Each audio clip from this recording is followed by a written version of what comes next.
In the air.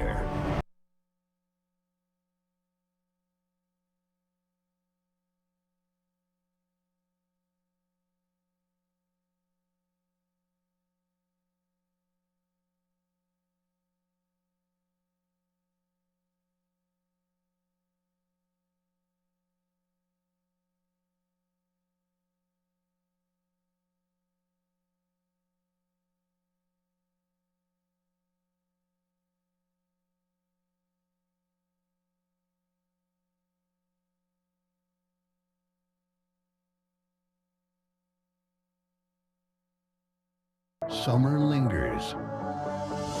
In the air. In the sound. Open skies. Worn boots. One more night before it's gone. Gulls summer send-off.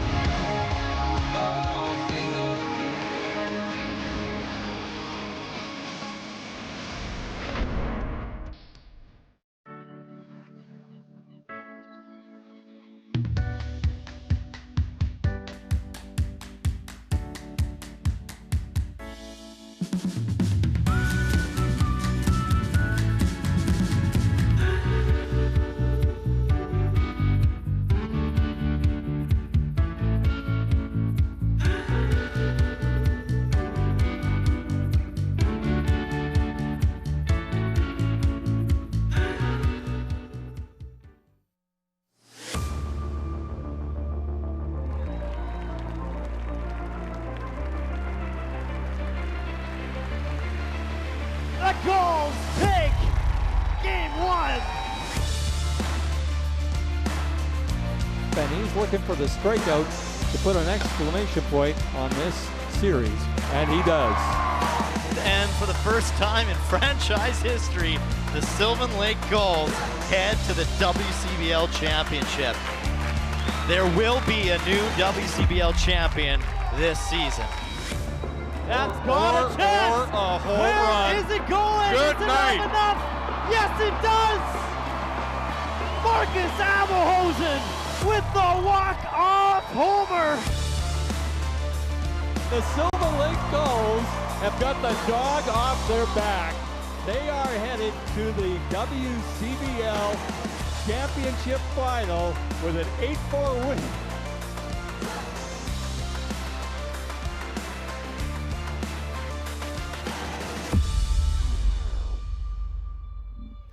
The rematch is setting up to be a good one, ladies and gentlemen, as the Sylvan Lake Gulls will be looking for redemption after their late comeback. They just fell short last night to the best team in the West in the Lethbridge Bulls. Good evening, ladies and gentlemen. Great to have you tuning in to broadcast on Gulls Baseball. I'm Cale Clark. Great to have you watching wherever you may be watching from, as this broadcast brought to you by Visit Sylvan Lake. And yes, it was such a close game last night that the Sylvan Lake Gulls, they came back, they made things interesting, but at the end of the day, the pitching got it done for this Lethbridge Bulls team. You know, it was kind of one of those things where, you know, both starting pitchers were off to a great start until that third inning when the Bulls would drive in 2 runs in back-to-back innings, going up 4-0. Not much was really going on from there until the 6th inning, and then Gavin Roy got that batting monkey off of his back, drilling that leadoff triple that would then turn into some momentum for the Lake boys. Elijah Hamill, he continues just to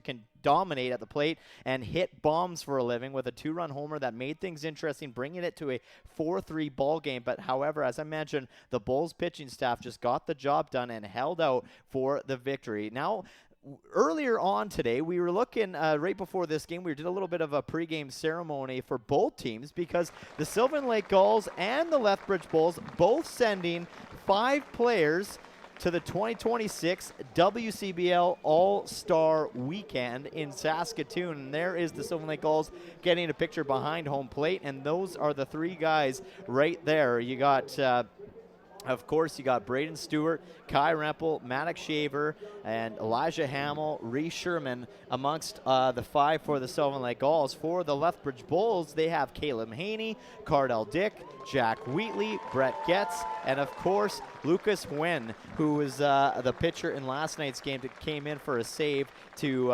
eliminate the Sylvan Lake Gulls comeback in last night's late efforts. So, yeah, definitely some exciting things to watch for both teams as they send both teams to the WCBL All-Star break. And, of course, the Sylvan Lake Gulls looking just to kind of take care of business here tonight beforehand, as, you know, they want to get that redemption. They want to get that rematch in over the Lethbridge Bulls. Now both teams 2-2 when facing each other this season. So this will take the lead on the season and the season series. So, of course, both teams wanting it badly, and Sylvan Lake now 2 games back of Lethbridge for that first place spot in the West Division. As I mentioned last night, we're over that halfway mark now as we kind of get close into the later stages of this regular season. So definitely wins, standings, everything is very important when it comes to WCBL baseball this time of year. Let's take a look at your starting pitcher for tonight. And on the mound for the Gulls, it'll be number 27, Bryson Leach. He's got 4 starts, 2-2 record, a 3.54 ERA. He's got 28 innings of work. He's only given up 30 hits, 11 walks, but he's got 24 strikeouts as he's close to closing in on Braden Stewart for the leading strikeout count for the Sylvan Lake Gulls. Here is who he's going to have to face. Jack Wheatley, Jordan Monroe, Cardell Dick, the 1-2-3 batters. You got then Xander Meisner, who steps in tonight. Didn't get a chance to play last night. Same with Rain Matsuzaki. He's going to play as the DH today, and then Tetsu Nishida will round out the batting order for the Lethbridge Bulls. Defensively for the Sylvan Lake Gulls, pretty similar to what we saw last night. John Boy Rittenhouse out in left field, Elijah Hamill at center, Michael Quick in right, Joey Marino over third, Tylen Graves at short, Gavin Roy at second, and then Bryce Turner is going to give Coleman Perry a night off, as is Eli Duncan for Reese Sherman behind the plate, catching balls and strikes. We are about to get underway on this Wednesday night showdown between the Lethbridge Bulls and the Sylvan Lake Gulls. Great to have you tuning in to Gulls Baseball on FloCollege, brought to you by Visit Sylvan Lake. And Bryson Leach leading this team in pitching wins, tied with George Hobbins at 3. Looking to get a great start here for the Sylvan Lake Gulls, and he starts things off with a strike.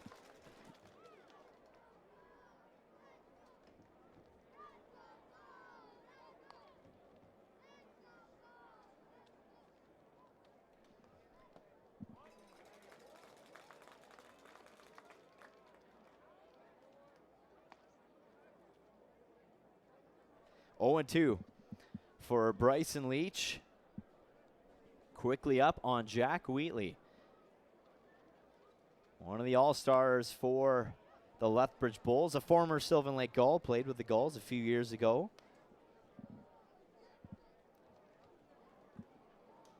And Jack Wheatley has had himself a year. He's hitting .354, 13 runs, 9 RBIs, 17 hits, 7 walks, 2 home runs in 16 games. So there's a reason why they picked him, obviously, to go represent the Lethbridge Bulls. Now, every team in the WCBL is being represented by 5 players each. So, you know, in recent years, you've had maybe some teams load up with 7, some teams that maybe just send 1 or 2 guys, but the league decided to give everybody 5 players to represent their team at the All-Star. And there's a nice throw there to start things off from Tylen Graves over at shortstop.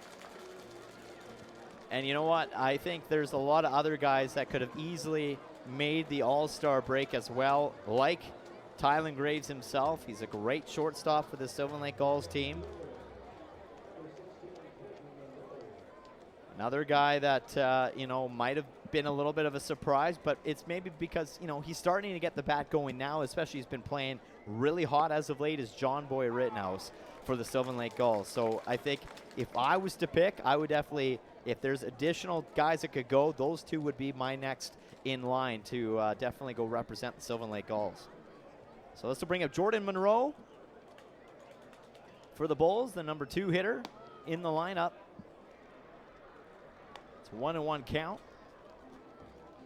And we take a look at last night's matchup. Monroe went 1 for 4, and he drove in 2 runs for the Lethbridge Bulls. And that was what got that game started for the Bulls in that 3rd inning. And it was an error that got the first base runner on, so it was definitely kind of one of those situations the Sylvan Lake Gulls had an error come back to haunt them. And if you think about it, a 1-run game, that error might have been what that kind of was what the winning situation was for the Lethbridge Bulls. That was kind of what did them in. 3-1 to Jordan Monroe. And he takes that pitch for a walk. And the Bulls get on base with their second batter.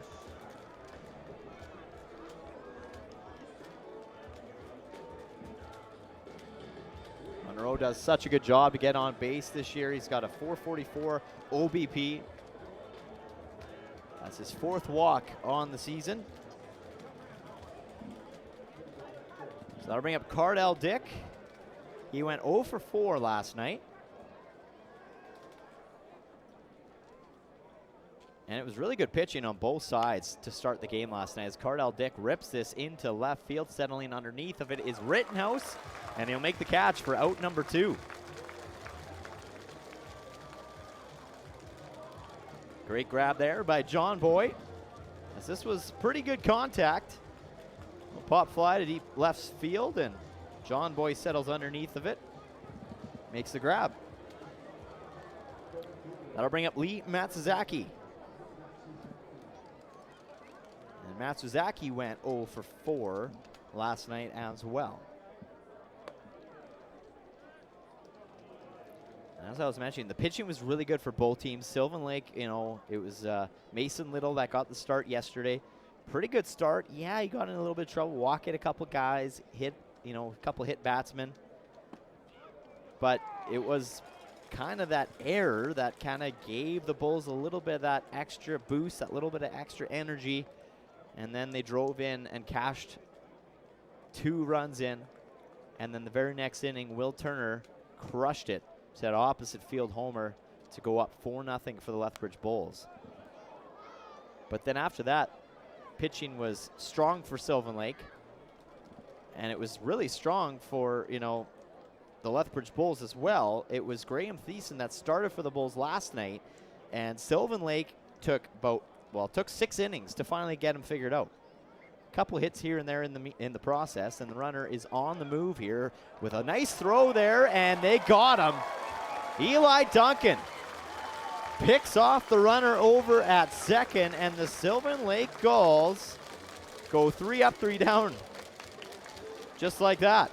What a throw and what a tag out at second. Gulls coming to bat in the bottom of the first.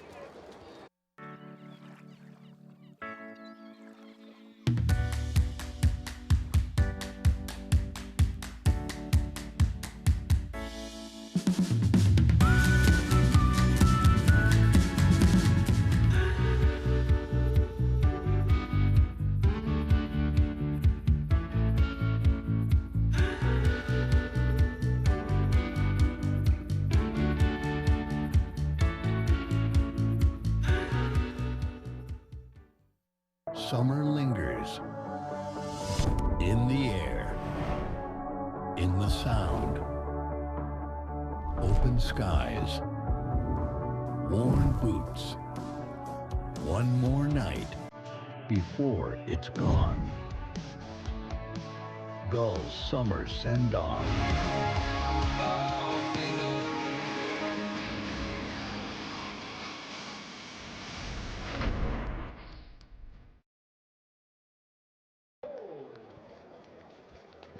Lethbridge Bulls got a really good start with their pitcher last night. They'll be looking for that here again tonight. And Noah Simpson, who's got 2 starts already on the season. He's got a 2-1 record, 5.14 ERA, 14 innings of work. He's given up 13 hits, 5 walks, and 10 strikeouts. Here is who he's going to face in the batting order. Gavin Roy still will lead things off. Michael Quick, Joey Marino, the 1-2-3 hitters. And then you get in the meat of the order. Gavin Glenza in for the second straight game as the DH. And then Eli Duncan will round out the batting order. Defensively for the Lethbridge Bulls, Lee Matsuzaki, Jordan Monroe, and Josh Milton will take the field. On the infield, Will Turner, Jack Wheatley, Tetsu Nishida, and Xander Meisner will be at the corners, as well as Cardell Dick behind the plate catching balls and strikes. So here's Gavin Roy after getting the monkey off his back last night with that big stand-up triple. Be interested to see how he goes into tonight's game now with a little bit more confidence in that bat. Roy went 1 for 4 last night, of course, with that big triple. And he's quickly down 0-2 on Simpson.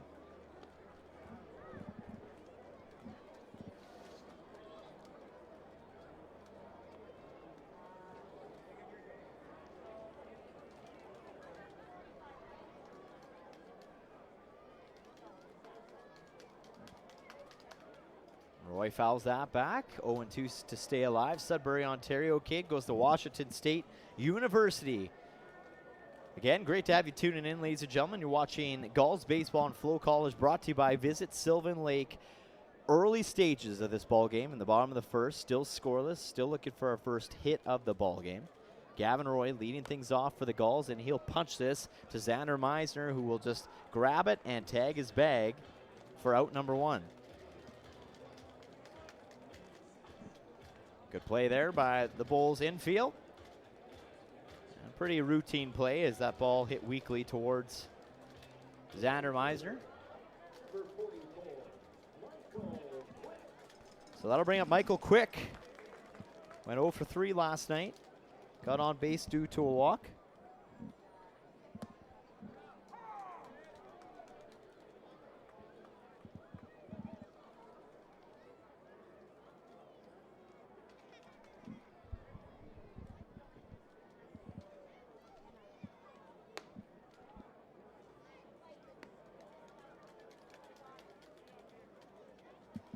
One and one.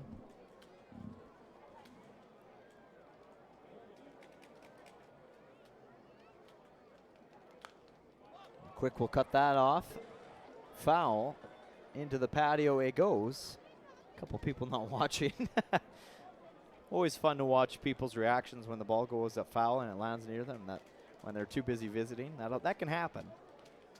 Definitely got their attention. They're watching now. And it's an even count to Quick, 2-2. On deck, Joey Marino, Elijah Hamill, should it continue. Gorgeous night here at Gulls Field in Sylvan Lake, Alberta, Canada. It's been a hot, hot day. It was a great day for the kids' camp, day 3. And you'd see the people that have piled in here at Gulls Field absolutely soaking in this gorgeous evening for baseball. A little bit threatening clouds in the distance. However, they're seeming to hold off, which is good. That's what we like to see here at Sylvan Lake.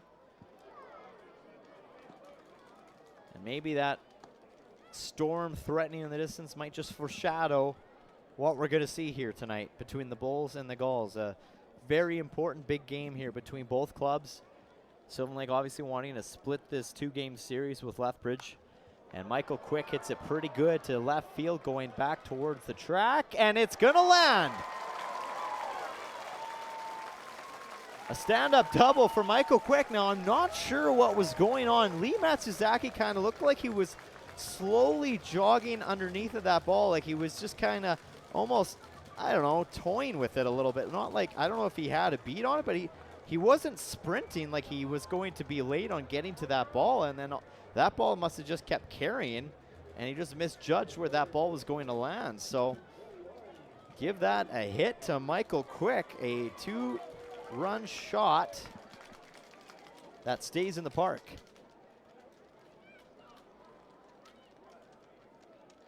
And Joey Marino falls right up on it and will hit that right up the middle for a base hit.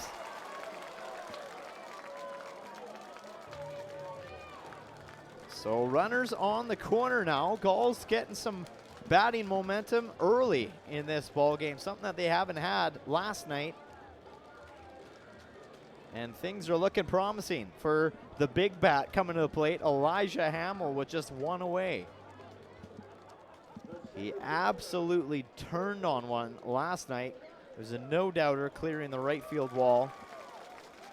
He is looking to get this crowd buzzing early if he can do what he did last night. Takes the first pitch in for a called strike. But so far, a great start offensively for the Sylvan Lake Gulls team. Marino at first, quick at third, Elijah Hamill at the plate, and he cuts underneath that, fouling it back. Takes a little bit of a slip at the end after swinging on that one.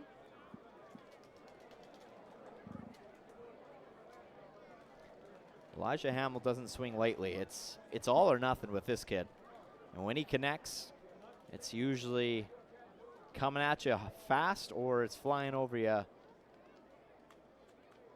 And it's probably clearing the ballpark. Throw over to first, keep Marino in check. The appeal says he's all right.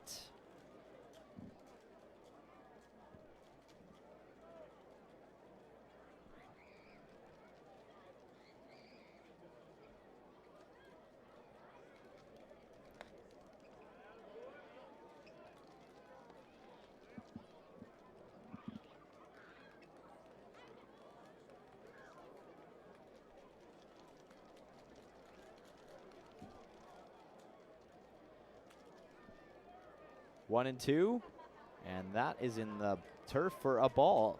Let's take a look at our umpires for tonight. There's Levi Wagner over at third. At first, we got Don Buskus, and then behind home plate is Rob Allen, the crew chief tonight. An even count to Elijah Hamill. And he fouls it back to stay alive again.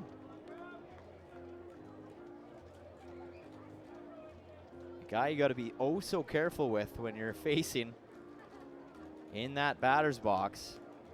He's a switch hitter too, but I think he's more of a lefty than a righty.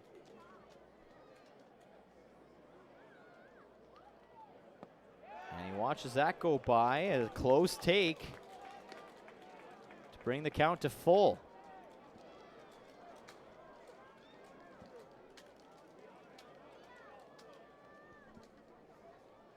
Noah Simpson with the full count. And a strikeout to Elijah Hamill has him looking. And he can't believe it. Let's look at this pitch here as it comes in on the inside, down low. And I mean, that might have been partial to Cardell Dick being a great framer. Behind that plate, framing that ball great. Has Rob Allen calling it a strike. That was a close call.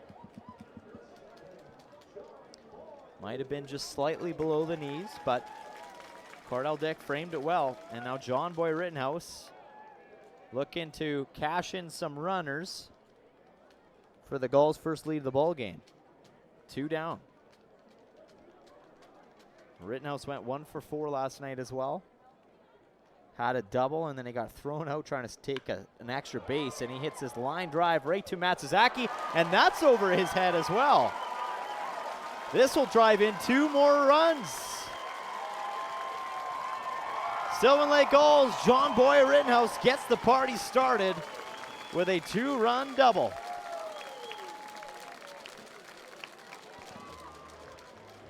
And Lee Matsuzaki just having a little bit of trouble out in left field, maybe just misjudging where that ball is flying.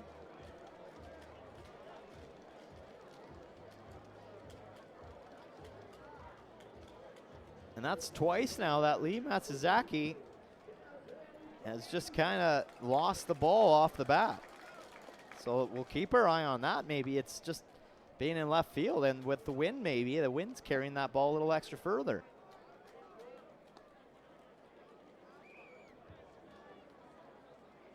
But my goodness, John Boy Rittenhouse is having himself an absolute game in an absolute couple of weeks. I mean, incredible stuff. now increases his RBI count to 37 on the year.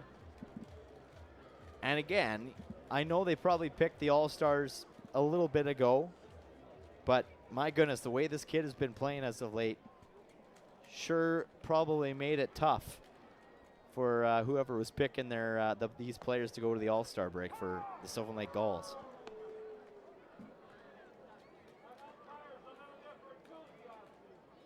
So the Gulls will take the first lead of the ball game, now up 2-0. Gavin Galenza, the DH, at the plate, 1-2.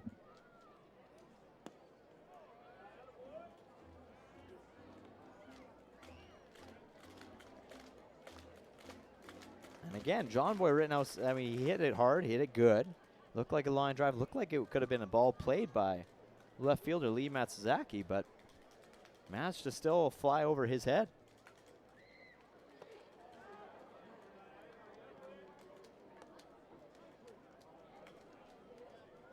And a close take by Galenza there to bring the count to full.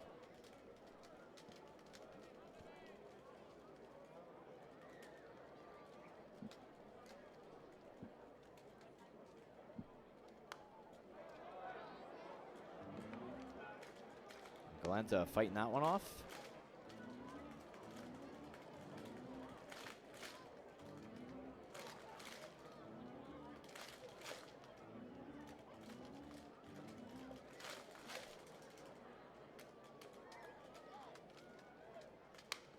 Off the fist, straight up the middle it goes. Hopping over second, Galenza getting there in time.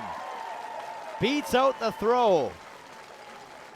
Good hustle by Gavin Galenza to keep this inning alive as this kind of goes right off the fist, straight up the middle, skips just over second base, and a great attempt by Jack Wheatley on the run to still get that throw over to Xander Meisner in time, but Gavin Galenza just a half step ahead.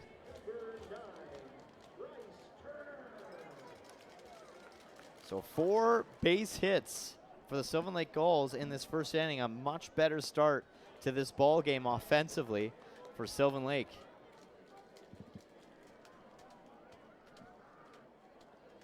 And that's how you respond after a night where it might have been a little bit more frustrating at the plate last night. Come out swinging, attacking the zone right away, attacking, the pitcher a little bit, putting some good wood on the ball. Bryce Turner trying to keep this inning alive and drive in at least another run before it comes to a close. And he swings through on that one, 1-2.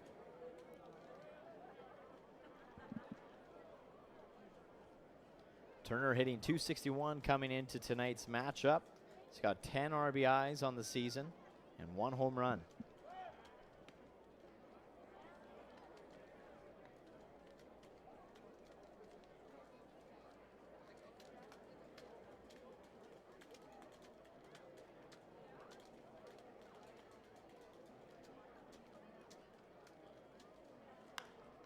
Turner lifts this into center field. Going back a few steps will be Jordan Monroe, and he'll make the catch for out number 3, but not before the Sylvan Lake Gulls finally get a better start with the bats, and they get some runs that come in to score with a quick early 2-0 lead over the Lethbridge Bulls.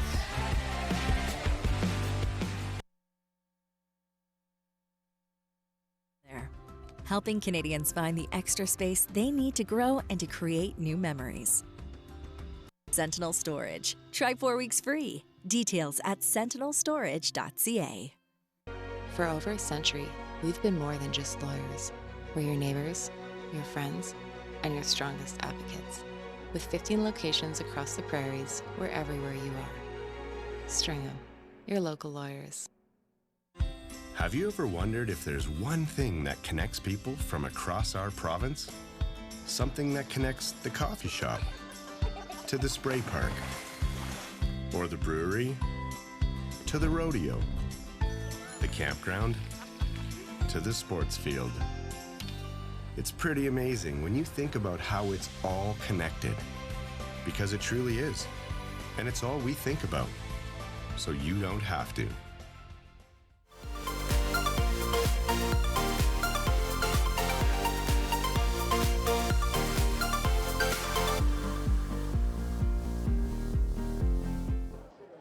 Welcome back to Gulls Field on a beautiful Wednesday night here at Gulls Field, Pagano Park. I'm Cale Clark. Great to have you watching Gulls baseball right here on FloCollege. Brought to you by Visit Sylvan Lake. A great WCBL showdown we got ourselves here tonight for the second straight night in a row. And it's been a good start so far for Sylvan Lake, up 2-0. And 4 hits in that first inning. This will bring up Lee Matsuzaki back to the plate.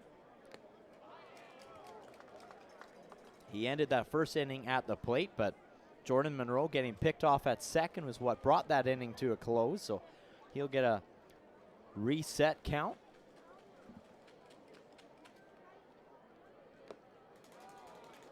And Matsuzaki swings around on that one, not happy with himself. 0-2.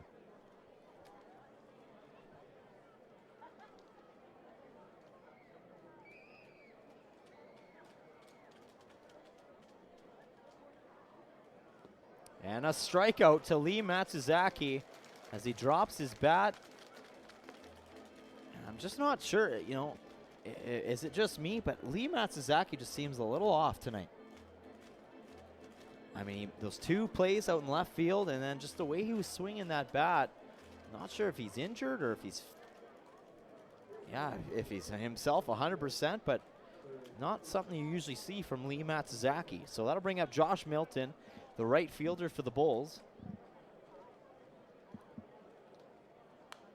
And he fouls his back.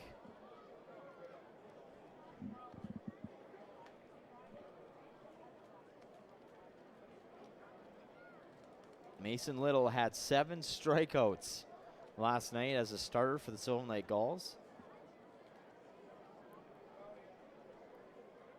It's a pretty good night for him as this is popped up to center field. Elijah Hamill has to run in on it, and he drops it. So that ball just maybe playing some games right now with the outfielders as Elijah Hamill not happy with himself. And let's take a look at it. It was a pop fly. It looked like a pretty routine play. And you look at Hamill, and he it took him a little bit of time till he realized that he's got to run down, like start running towards that ball as it started dropping quickly. And there must be something going on with the wind here at Gulls Field, and the way they're reading the ball coming off the bat. I'll be interested to see and get their take on it because clearly it's not just Lee Matsuzaki.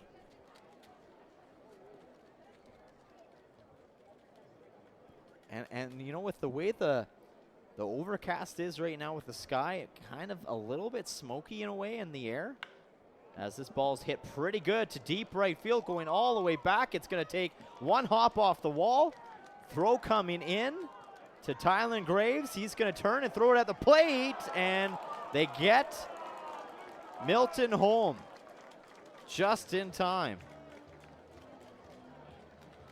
So a nice RBI double for Xander Meisner as Michael Quick just watched that bounce off the wall.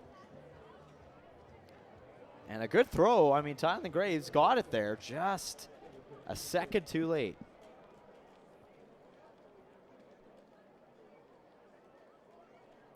So back-to-back doubles for the Lethbridge Bulls.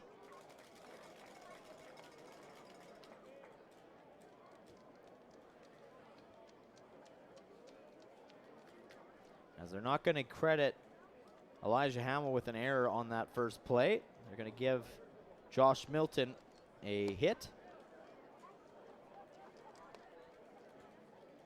And yeah, it just could be just the way that, with the smoke in the air, the way that ball's coming off the bat is creating a little bit of havoc for any of the fielders to read how it's coming off. Will Turner will lead things and try to keep things going here as he had that big home run last night. 2-run shot for the Bulls that made it a 4-0 game at the time. He's quickly down the count, 1-2.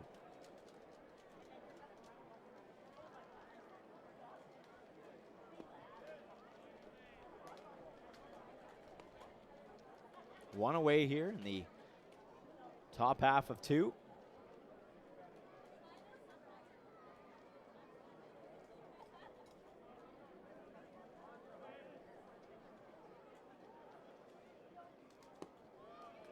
And now a full count.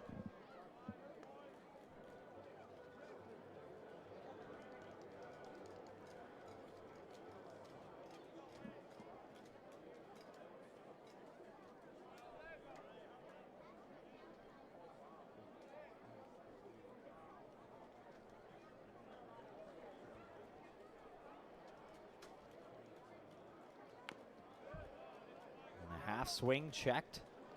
Fouling that ball goal down the third baseline.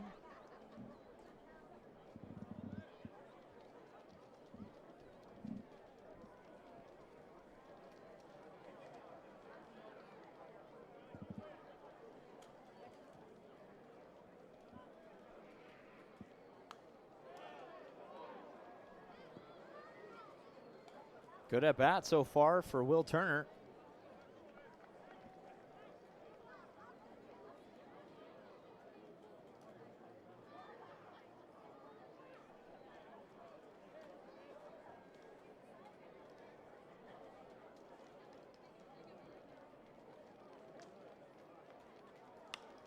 Turner pops this up, left field.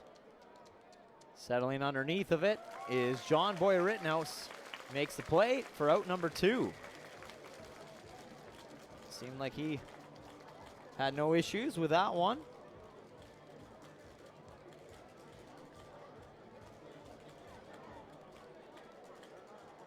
Make sure on that catch and retires the second batter, or second out of the inning.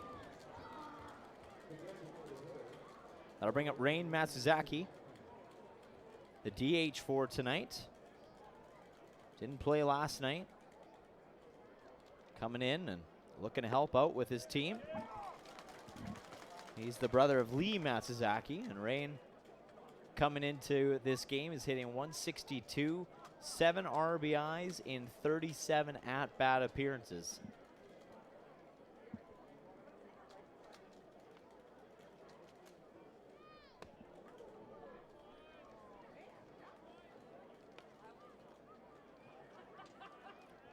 The Matsuzaki brothers are from Honolulu, Hawaii.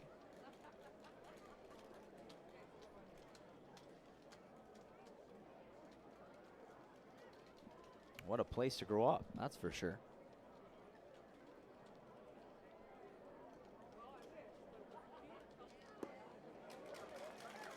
Good pitch there by Leach, inside and down low for a 1-2 count. Xander Meisner still over at second for the Bulls. Lethbridge adding 1 run in this inning to now bring themselves to within 1, and a swing and a miss. The throw down to first for the strikeout, and it will be out number 3. Lethbridge Bulls do, though, add 1 on the board here in the top half of the second. The Gulls looking to come to the bats in the bottom half. We'll be back with more Gulls baseball right here on FloCollege. The live sports experience is changing. Teams and facilities are under pressure to provide online and in-venue entertainment. IKS Live has the right team to deliver. We provide service across North America and produce the best fan experience, in the seats or streaming to you.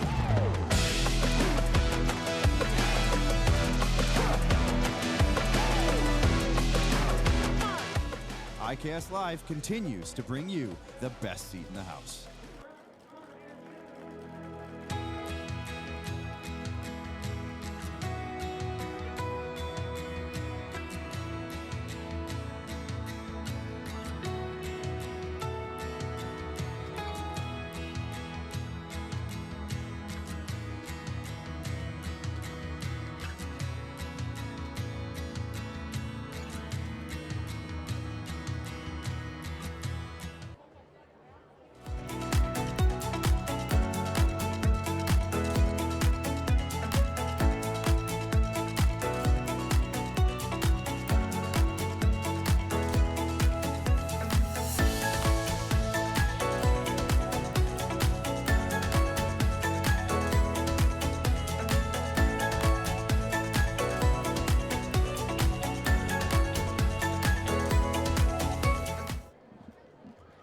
So we were talking about how, number 10, Lee Matsuzaki, just didn't seem quite right out in left field. A couple balls that got past him. Well, there's going to be a substitution now in left field, and that is going to be number 4, Easton Katura, the affiliate for the Bulls. So an early substitution, especially that's not on the mound for the Lethbridge Bulls.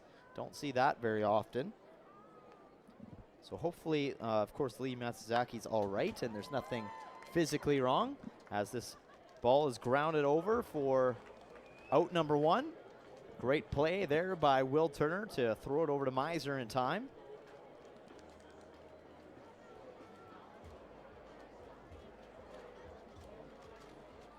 But yeah, Easton Katura, I mean, he is a kid that I don't believe he played last night, and he played first base last night. And, he's now having to fill in that left field role. Probably thought he was getting a night off, and unfortunately Lee Matsuzaki out of this game, at least as far as we know.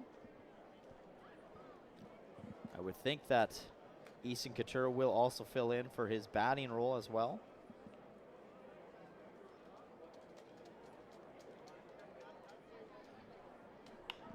This ball hits again right to the shortstop this time. Jack Wheatley will make the throw for a quick 2 up, 2 down. So back to the top of the batting order we go, as Gavin Roy will step up to the plate.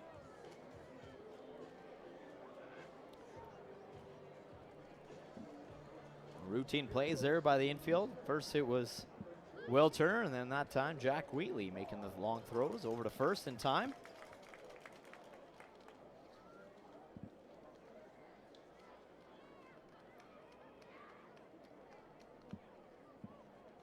Two down. Roy watches that go up high for a ball 1.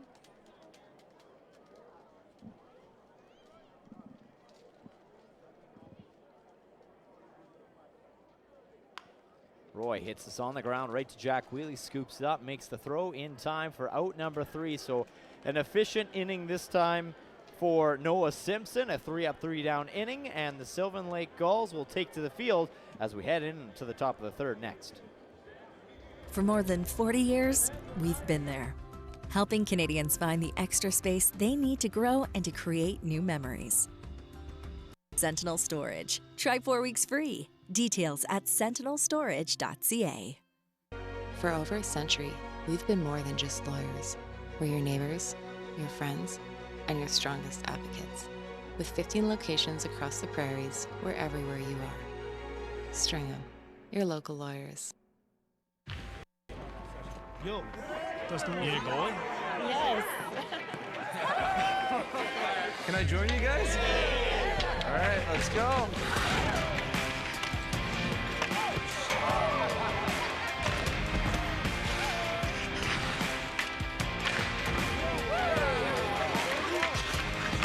Whether it's on the ice or on our app, always play for the fun of the game. Gamble responsibly with Play Alberta.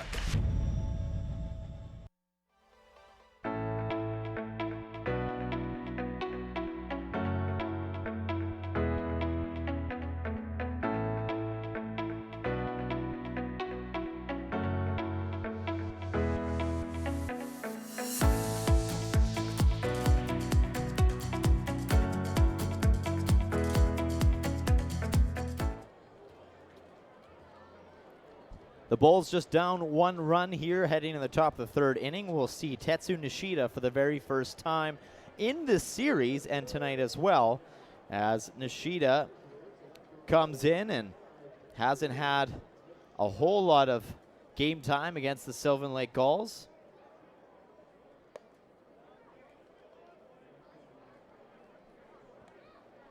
In fact, I'm trying to find out right now if he's got really any batting time at all yet with the Bulls this season, as he hits this straight up on the ground deep in the hole, and it hops away from Tylen Graves and into the outfield as Graves tries to slide underneath of it. It kind of hit the end of the infield where the outfield meets, right on that line, and it takes a wild hop right over Tylen Graves. So a nice base hit to lead things off here in the third inning for Tetsu Nishida. So to the top of the batting order we go. Jack Wheatley will look to keep the momentum going, and he hits a little looper right to Gavin Roy, who can't make the catch, but he will get the throw out at second.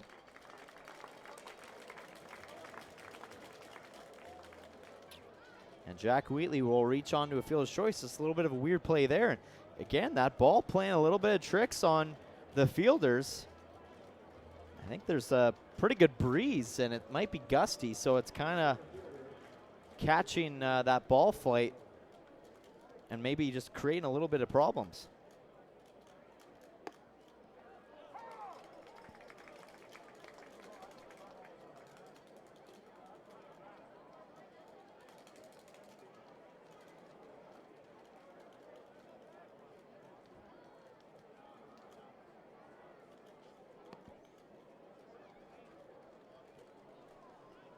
Jordan Monroe, 1-1 count to him. He walked back in the first inning, and then he was thrown out and picked off by Eli Duncan, trying to steal second.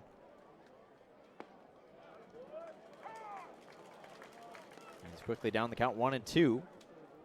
Wheatley over at first.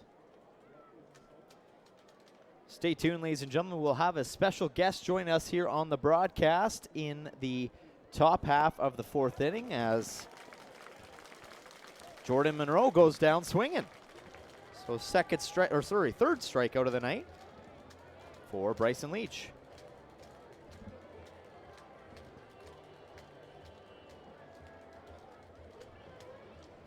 Very excited to have our guest here in the fourth inning. She worked so hard for this organization, and she's got lots to talk about with what's to come here at Gulls Field, so stay tuned. We'll have some info coming your way here in the fourth inning. Cardell Dick at the plate now. He flew out to John Boy Rittenhouse in left field, his last at bat. So far, both pitchers have been decently efficient with their innings. And that pitch getting away from Eli Duncan. Pass ball advances Jack Wheatley.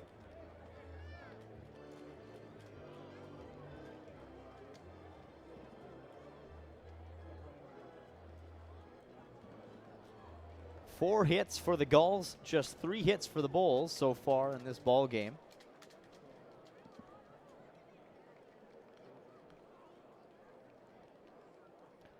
Sylvan Lake looking to get back in the win column after dropping now 2 straight, one in against Energy City on Sunday in the second half of the doubleheader, and then Lethbridge last night.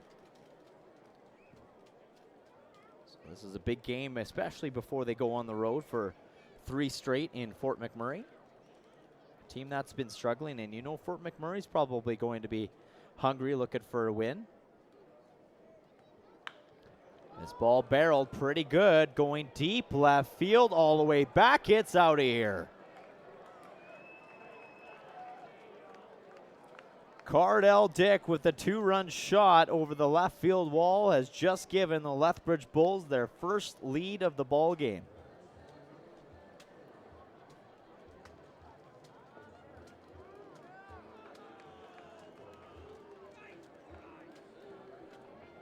He just absolutely turned on this one, right down low in the middle of the zone, and he got his pitch and he loved it.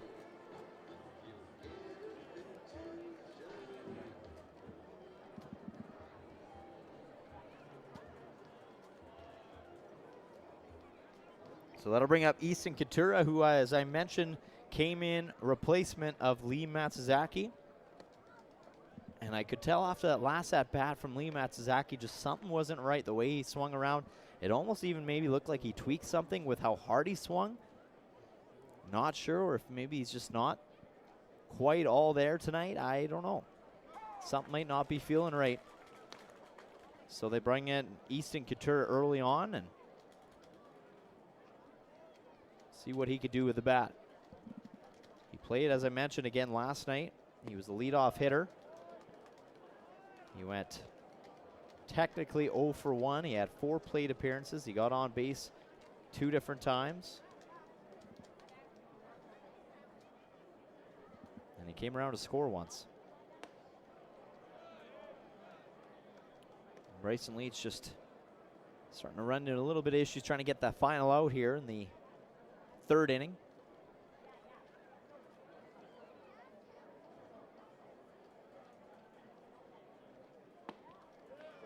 Finds the zone there, 3-2, full count.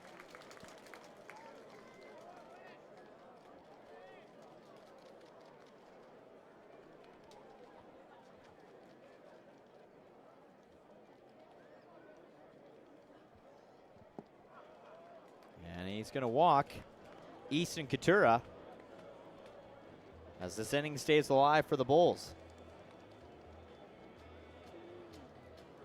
That's Leach's 2nd walk of the ball game. So that'll bring up Josh Milton,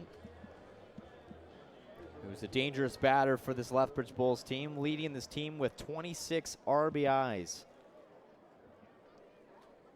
He's already got a double in this ball game, and he hits this right up the gap, out to left field for a base hit.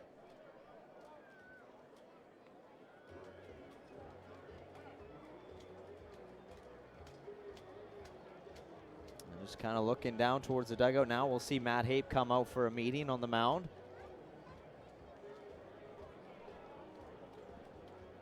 It's Bryson Leach just needing a reset here.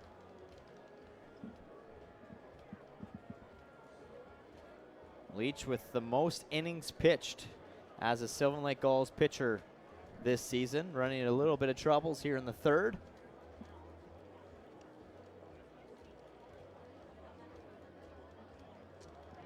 This is his 5th start as a Gull.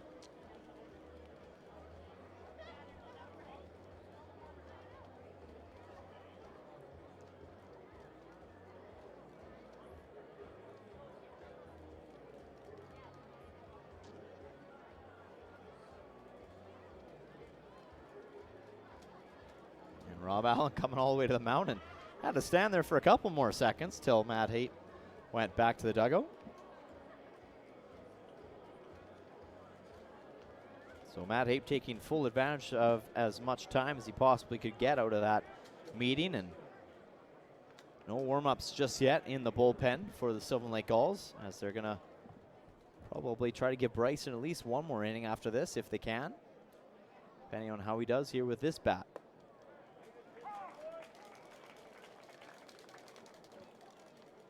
This is Xander Meisner, first baseman for the Bulls. Had an RBI double back in the 2nd inning.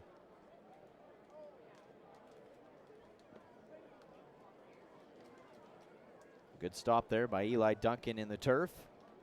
1-1.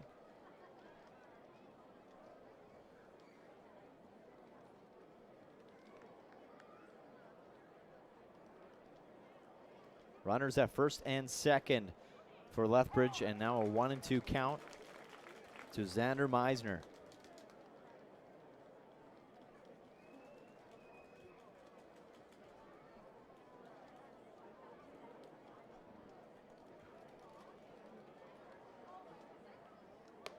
And a swing and a miss, so the meeting on the mound helped out a little bit. Bryson Leach settles in and dials it back for an 88-mile-per-hour fastball strikeout. And the Sylvan Lake Gulls, now down a run, will head to the bats in the bottom of the 3rd when we come back.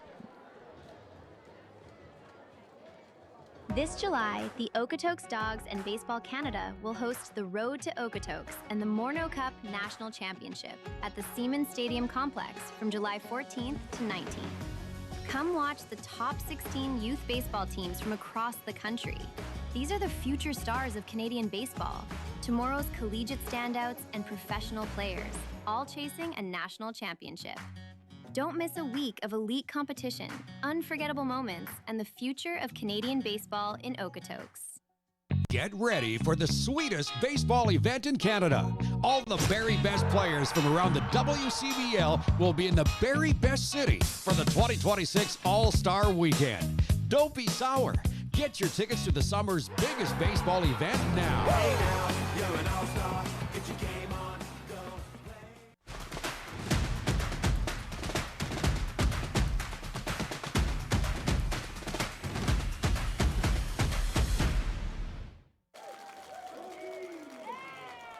Well, this will be the first time Noah Simpson coming into an inning with the lead of the ball game, as the Lethbridge Bulls add 2 more runs at the top of the third to now be up 3-2. And he's going to face Michael Quick to lead things off. The number 2, 3, 4 batter scheduled to come to bat.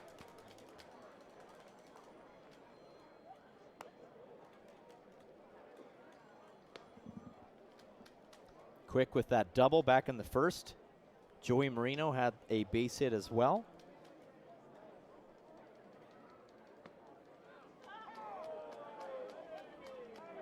That one catching the outside corner, 1-1.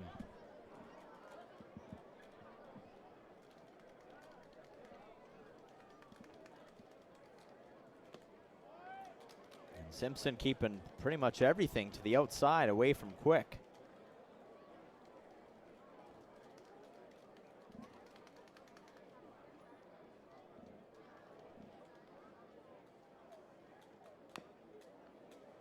And Quick will foul that off, evening the count, 2-2.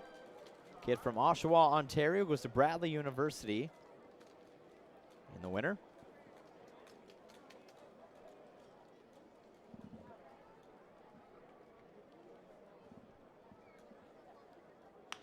Quick will turn on this and drill it into the gap out right center field. And he turned first base like he was going to keep going, but he's going to be held up at first for a single to lead things off here in the bottom of the third.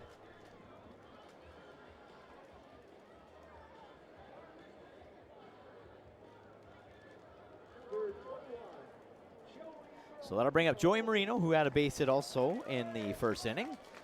Looking to keep this inning going and give the Gulls a chance to get back to even terms with the Bulls.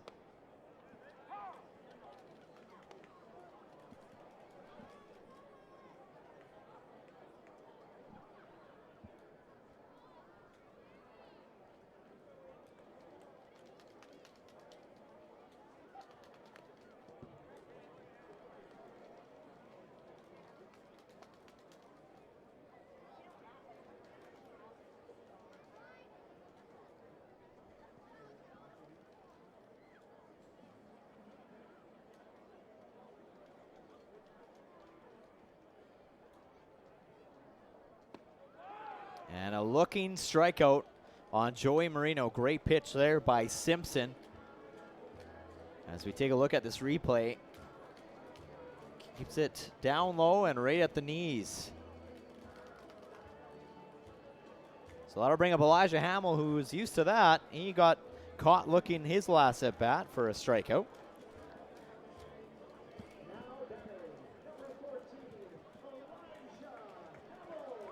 So Elijah Hamill looking to get himself in this game with the bat.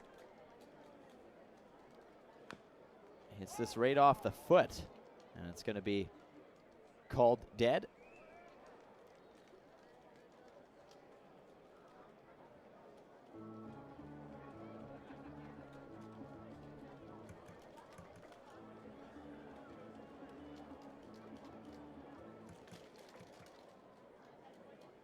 Both the Bulls and the Gulls now with 5 hits on the evening here at Pagato Park.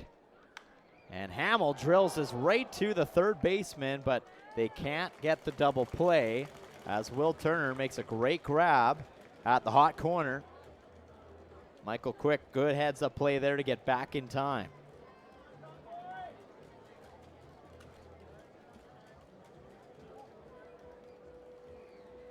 So that'll bring up John Boy Rittenhouse, who drove in the 2 runs for the Sylvan Lake Gulls. Starting to quickly become a fan favorite here in Sylvan Lake. I mean, how can't you be a fan of that name, John Boy Rittenhouse? It's just got a ring to it. It's such a fun name to say.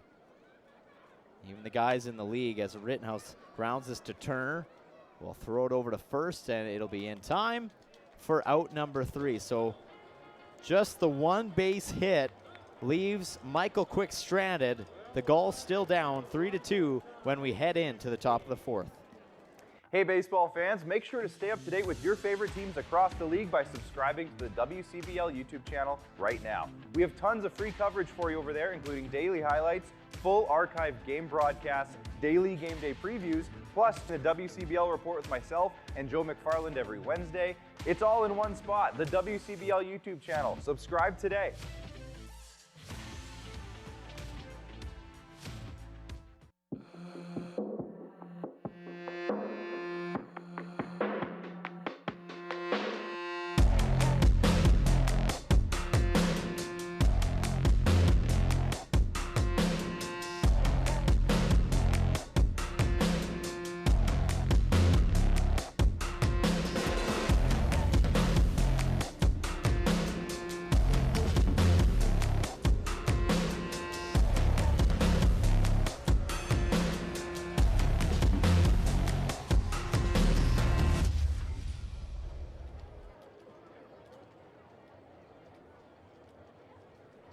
Bryson Leach on the mound for his 4th inning of work. He is down now 3-2 to the Lethbridge Bulls as the Sylvan Lake Gulls look to hold the Bulls at bay for now.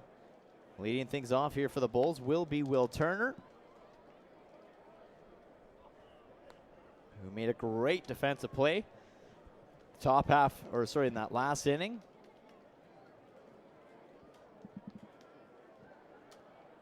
Got a glove on him, that's for sure, and he's already showcased his bat here last night with the 2-run shot.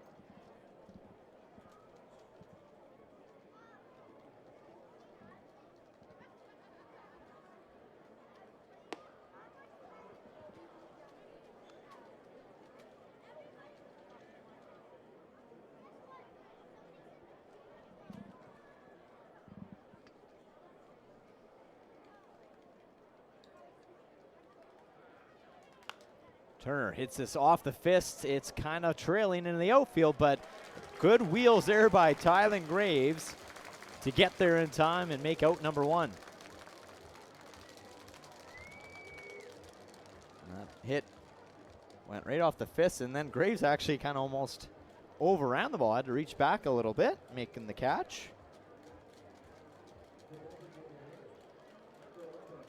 So a great grab there by the shortstop. That'll bring up Rain Matsuzaki, the DH.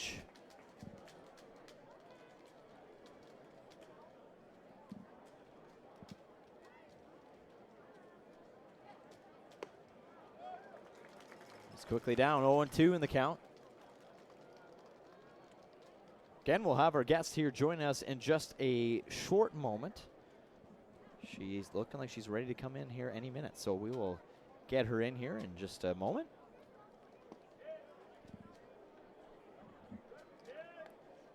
One and 2 the count to Rain Matsuzaki, the DH. Bulls lead at 3-2.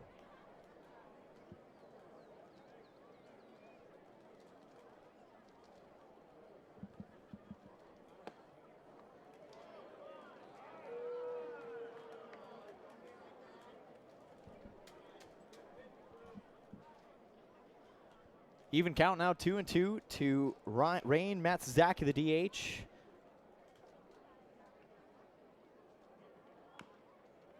And a pitch that's fouled off there. Good pitch there by Bryson Leach.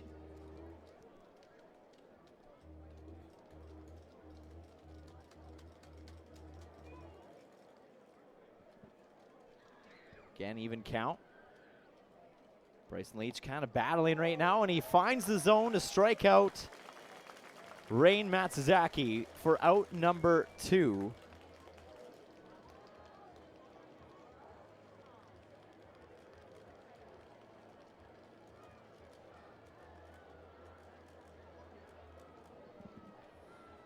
So a strikeout yet again for Bryson Leach. That is his 5th strikeout on the night. That's his second, or his first K looking, though. And we go to the bottom of the batting order, Tetsu Nishida. Now, Tetsu Nishida, I was wondering, is this guy, has he had a lot of batting experience with the Bulls this year? Well, no, he hasn't. In fact, that was his first hit on the summer for the Lethbridge Bulls. He just had 5 at-bats coming into tonight's game, but he does have 1 RBI already credited in his name. Must have been either a sacrifice flyout or maybe he walked a runner in. Nonetheless, so far a good start here tonight, but he grounds this to Tylen Graves. He'll make the throw in time for out number 3. So the Sylvan Lake Gulls hold the Bulls to 0 hits, 0 runs, a 3-up, 3-down inning. They'll be back with the bats in the bottom of the 4th, and we'll be back with our guest in the bottom of the 4th as well next.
Welcome back to Gulls Baseball on FloCollege, brought to you by Visit Sylvan Lake. I'm Cale Clark, and joining me in the broadcast booth is one of the hardest working girls you will ever meet. Marissa Stryker finally joins me in the broadcast booth. Thanks for joining me, Marissa. Thank you. I've been playing shy, but Cale finally convinced me to come on. So, yeah, hi, everybody. I talked about you enough on the broadcast. It's now nice to put the face to the name. But, Marissa, you got to remind me, what's the title?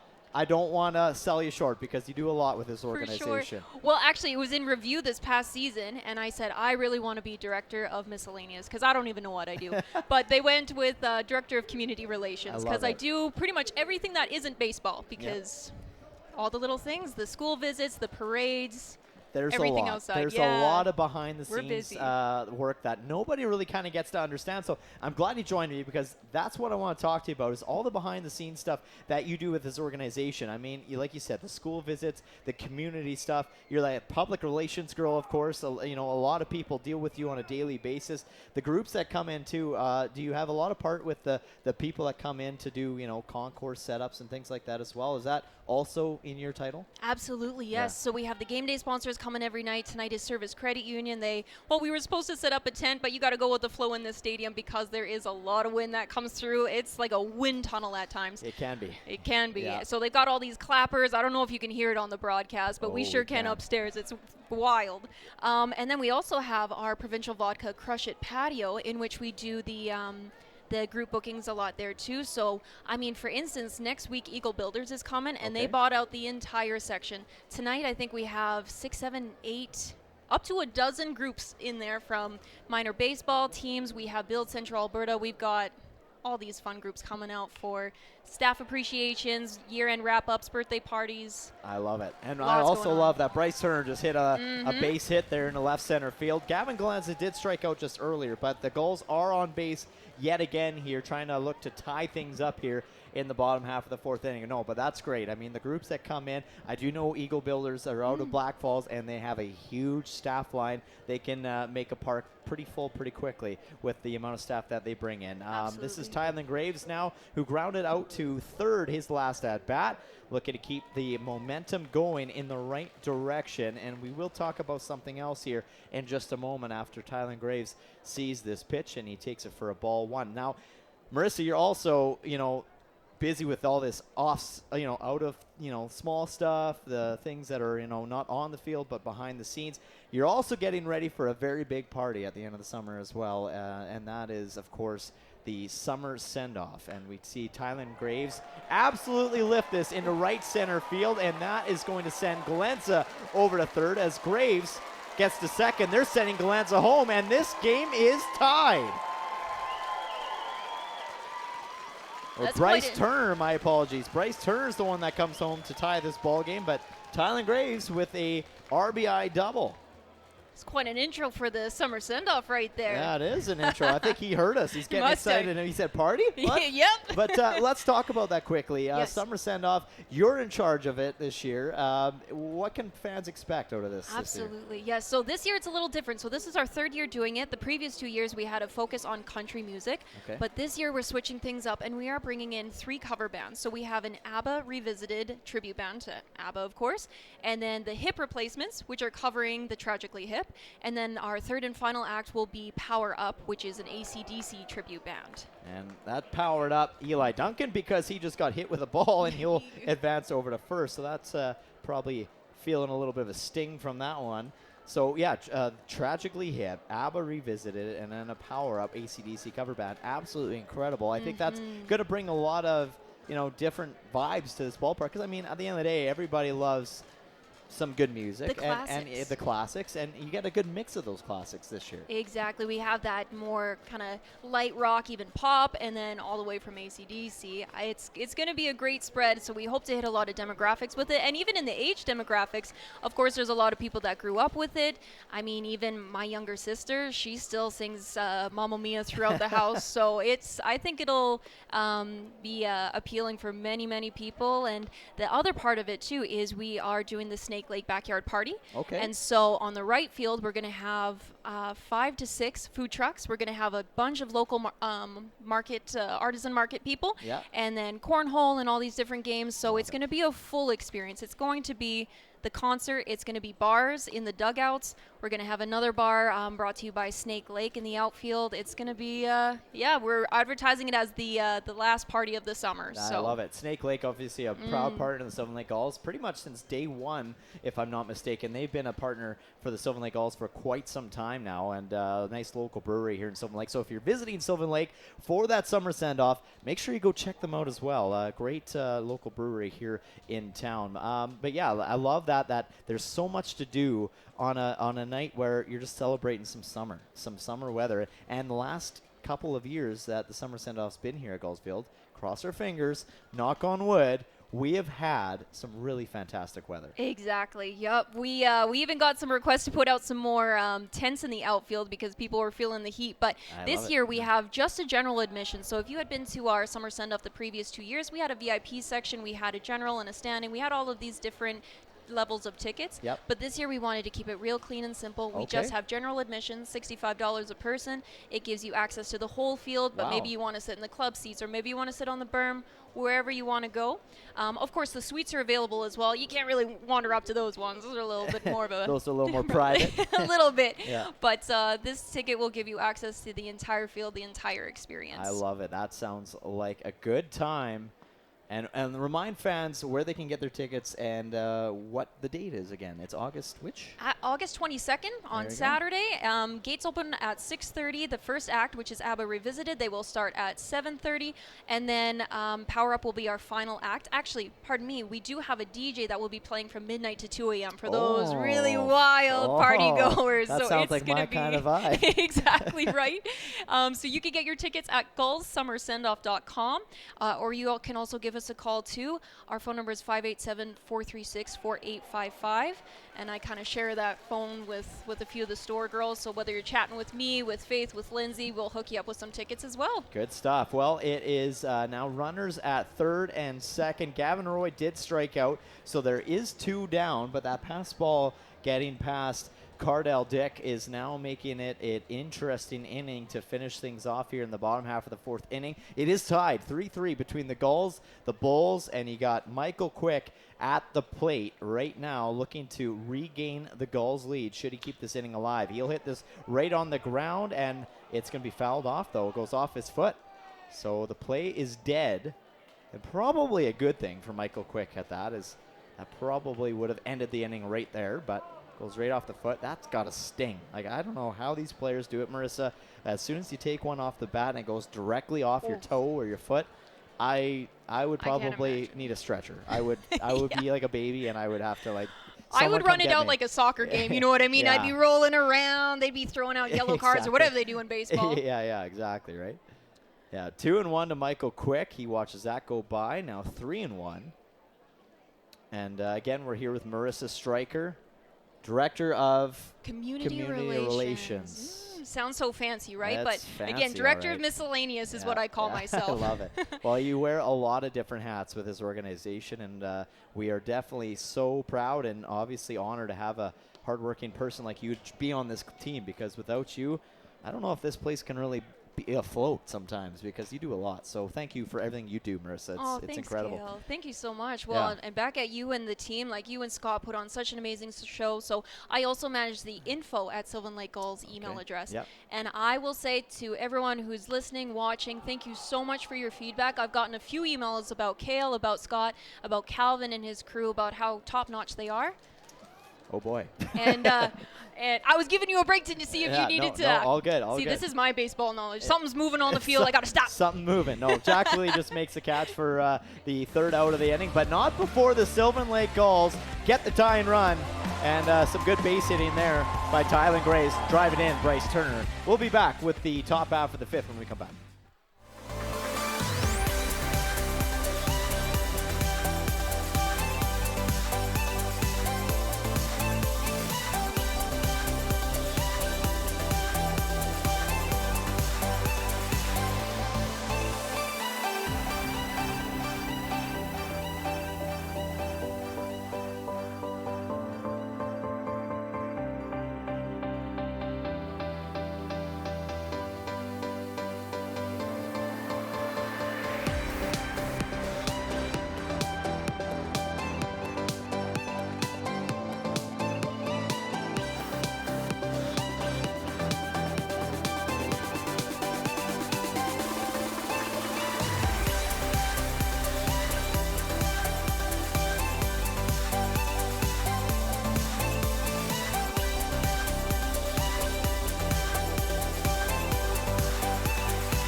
Bryson Leach on the mound yet again for his fifth inning of work, and so far 69 pitches he has thrown. It is a tie game between the Bulls and the Sylvan Lake Gulls. Again, Cale Clark here with you on FloCollege, brought to you by Visit Sylvan Lake, as is the one and only Director of Community Relations, Marissa Stryker, here in the broadcast booth with me as well. Great to have you tuning in. Great to have you joining me again, Marissa. Now, to finish your thought, you said email. People can email Sylvan Lake if they have any issues or if they want to inquire about anything. Where can they send that email to? Yes, so it's info at Sylvan Lake Gulls. Any feedback that you have of the broadcast, of the game, anything like that, we've been getting some wonderful feedback. If you have any bad feedback, you can send that to Graham at sylvanlakegulls.com. I'll take it. Yeah. But I just wanted to pass on from the fans who have already messaged me that you guys do such a stand-up job on this broadcast, Calvin and his crew, and you and Scott. It really makes this team look top-notch, professional. I mean, the boys put on one heck of a show, and you guys do a great job of portraying that to the fans. I mean, at the end of the day, they give us the tools. we just try to talk about it. Calvin Bellows with Green Onion Media, fantastic. He was just recently, obviously, highlighted on the Sylvan Lake Gulls social media channels for all the hard work he does for the broadcast on any given night. So definitely some good things there, as Calvin Bellows does such a great job with producing this game, and makes me look good. And me and Scott, we're just the the meat and potatoes. He's kind of the whole package deal in that truck down there, working hard. So a big shout out to Calvin and his team at Green Onion Media. 1-0, the Bulls led off with a double. Jack Wheatley absolutely drilled it to the left field wall and was 0 down there in scoring position and threatening yet again. You want to talk about an event coming up, though, on July 16th, I believe it was? That's correct, yeah. So we do try to put a lot of theme nights on during the season. We recently had our 80s party where we encourage fans to dress up. So the next one on deck is our toga party, something that we've never done before. Yeah. And we were talking in the boardroom the other day of how many people are actually going to do this. How many people are going to show up in their bed sheet. So now, I mean, obviously we're encouraging people to come in their best Roman attire, bring on their robes. But if you're not really too sure how to fashion it, what to do with that, Then we're doing a BYOS, bring your own sheet. So me and a couple of the store girls will meet you at gate A and we'll fashion your your robe for you. I love it. And you'll be set for the evening. Oh, that's great. That sounds like a lot of fun. And it's probably going to throw the baseball players off a little bit. Like, what is going on? Why is everybody wearing these sheets in the crowd? But I love it. That's such a cool, unique idea. I mean, you guys do such a great job with coming up with more and more unique ideas for game day activations. And I know you do a lot of that decorated because it's you that's putting all that together. So, again, I can't thank you enough, Marissa. You do such a great job. The miscellaneous. Like, if you come to a ball game, ladies and gentlemen, and you see this ballpark dressed up to whatever theme night it is, Marissa's your gal. She's the one that is kind of getting this party started and setting it all up for everybody to, just give that fan and entertainment a little bit extra. So, again, that's exciting. I'm looking forward to it. It's a fun July time. 16th. July 16th. Bring your bed sheets. If you can make BYOS. it. Get your tickets online at sylvanlakegulls.com. Love to see you here for it, and love to see that strikeout from Bryson Leach for out number 1 on Jordan Monroe, the second strikeout on Monroe of the night. Well, and something that Joe Whitbread had taught me a long time ago when we were working together at the Red Deer Rebels, you don't really ask fans, hey, how was the game? Because, I mean, maybe your team lost, maybe they won. You never know how the actual game went. How was your experience tonight? How was the night? Because there's so much going on aside from the baseball. Of course, we have all of the activations going on from all of our sponsors. We're doing the airdrop. We're doing this new hot dog eating contest on top of the dugouts. There's so much for fans to experience that it's so much more than baseball. So if we can do something fun like the Hawaiian night, or even our Sea of Gold, our home opener, we just ask people to dress up in yellow and orange. Yep. It's just something to bring the community a little closer together, to see that participation from fans, the interactions, and it's just like another way to make friends at the ballpark. Absolutely. And that's what it's all about, is the experience that you guys give to fans on any given night. Now, I have personally talked to people, friends, colleagues, and they say that the experience is kind of top-notch when they come to the Sylvan Lake Gulls games. And that's in good credit to your team and everybody here that works so hard behind the scenes to kind of give that feel and that vibe for when they come through those gates. So pretty cool. You're not just getting a great baseball game out of it. You're getting some pretty grade A entertainment out of it as well. And here is what some of the entertainment is. Hot dog eating contest. Like you were mentioning on the dugout, this guy is going to town on that hot dog. I love it, though, and I love the tuning dog nights, too. Oh, my goodness. Oh, man. Those are dangerous for me, They are Marissa. dangerous. They're so People dangerous. take it as a challenge. Not like, oh, a nice cheap hot dog. No, how many can I finish per inning? Yeah, I think I did 3 one night, and I was sweating by the end of it. Cardell Dick is at the plate. He had that 2-run homer back in the 3rd inning, and he's down in the count 1-2. Again, Marissa Stryker, Cale Clark here with you on FloCollege, brought to you by Visit Sylvan Lake.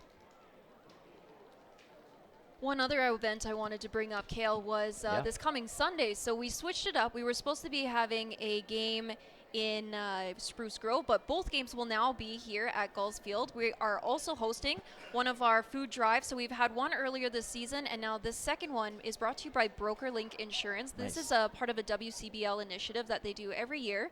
We're going to have a few representatives coming. We're going to park our big gully wagon, which is a retired ambulance that we put a bunch of logos on, have it parked at Gate A, and we're going to ask people to fill the wagon, fill it as full as we can with donations for the Sylvan Lake Community Food Bank. Nice. And so this is a great opportunity, too, for fans because of this new doubleheader that we have going on. So the first game will begin at 2 p.m. with Gulls as the away team. Yep.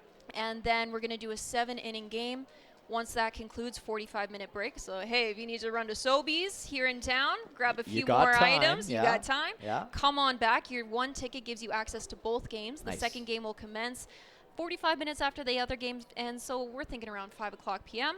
Another 7 innings, and you can spend your entire afternoon with us at the ballpark. Sounds like a feel-good Sunday, if you ask me. Hugely. Sunday fun day, but also a feel-good. You're also donating to a good cause. Of course, helping donate food to the WCBL and the food bank, local food bank. So great to see there, and we'll, again, get your tickets. If you want to join us, get your tickets online at sylvanlakegulls.com. We'd love to see you, and bring those non-perishable food items with you as well.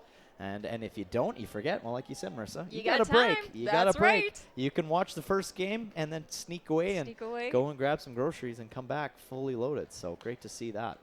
And if you are looking for tickets at sylvanlakegulls.com, you might notice that the club seats are looking a little sparse. There seems to be only individual ones right now, but we never turn anyone away. If you want to come as a walk-up, we always have the berm tickets and general admission available.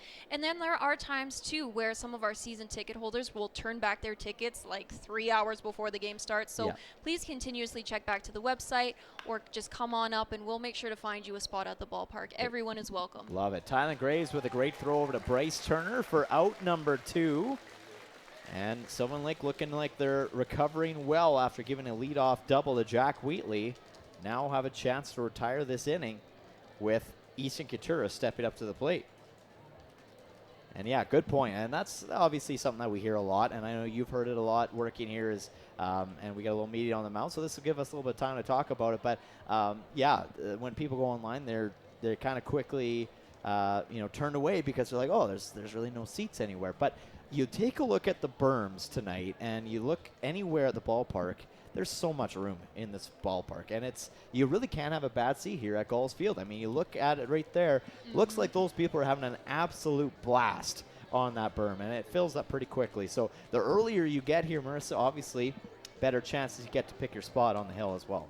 But we always make room, and it gives that kind of picnic vibe, right? It's a different type of experience. I find that the people in the berm areas, they're able to communicate more with the people around them, especially if you have a group outing. There's a lot of minor sports teams that will come out. They'll bring out 20, 30, 40 kids. You can see a few minor sports caps there too. So a few teammates were there. Yeah. It's a wonderful time. A lot of times the parents will buy their club seats and then they kick the kids to the berm. That works perfectly fine too. Those kids aren't really sitting in the seats anyways. They're too busy at the they're too kids busy zone. running around the kids zone. Exactly. Catching fly balls. Yeah, exactly. Running out of the parking lot, trying to grab the balls and go foul. Absolutely. So good stuff there. Isa Katura looking to keep this inning alive. Bryson Leach, after the second meeting on the mound, looking to dial it in here to get out of this inning.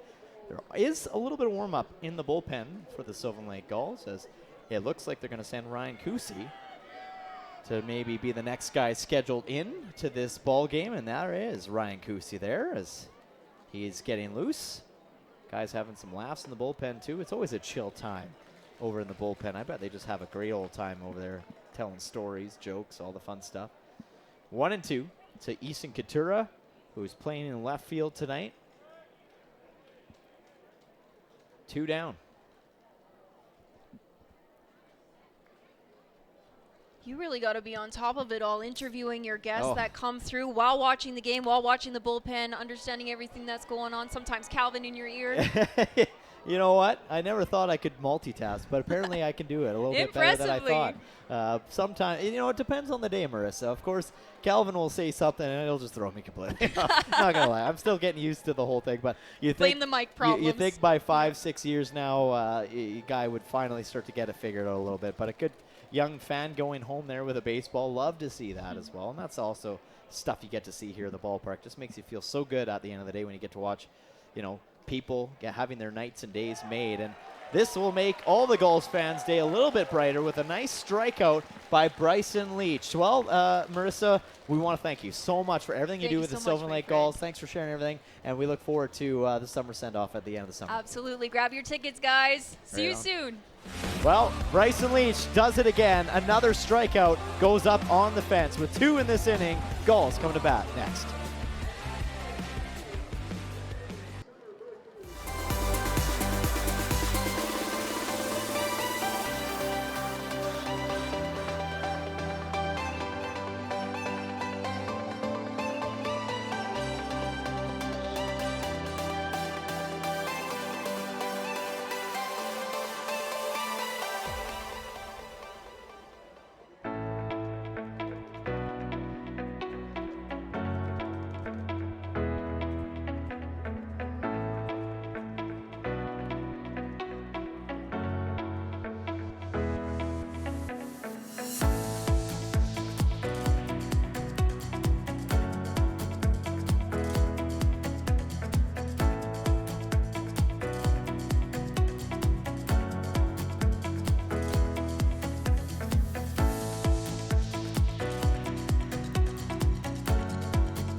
Sylvan Lake Gulls coming to the bat here in the bottom half of the 5th inning. Tie game, 3-3 between the Bulls and the Gulls. And I just had a feeling going into tonight we were in for a game here tonight. And this ball is popped up to left field, and settling underneath of it is Easton Coutura, who finds it no problem. So Joey Marino will pop in and out to left field for out number 1, just like that. And again, want to thank Marissa Stryker, Director of Community Relations, for coming in, talking to us, and giving us a little bit of heads up on a lot of great things that she does behind the scenes, and of course what's to come here at Gulls Field. So now you know, and there's lots, lots to do here in Sylvan Lake as well. So come for the game, stay for the atmosphere. It's all good times here at the Gulls Field in Pagato Park, Sylvan Lake, Alberta, Canada. Elijah Hamill back for another at-bat. He is 0 for 2 on the night, and this is a guy, if you're Lethbridge, you want to keep quiet. Not an easy guy to do that with, but so far, Bulls have had his number. And that's fouled off.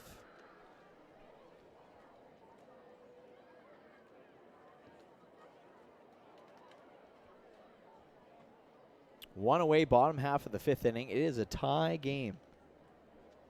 Kind of what we were expecting, just the way that game last night ended between the Sylvan Lake Gulls and the Bulls. How Sylvan Lake made that push late in the game. Made things interesting, and, it was a close game, and here we are again. Another tight one, middle half of the game. And Hamill goes down swinging. 0 for 3 on the night, his second strikeout. Noah Simpson's got the stuff tonight. Great pitch there. That dropped quite a bit. And so that'll bring up John Boy Rittenhouse, who's 1 for 2.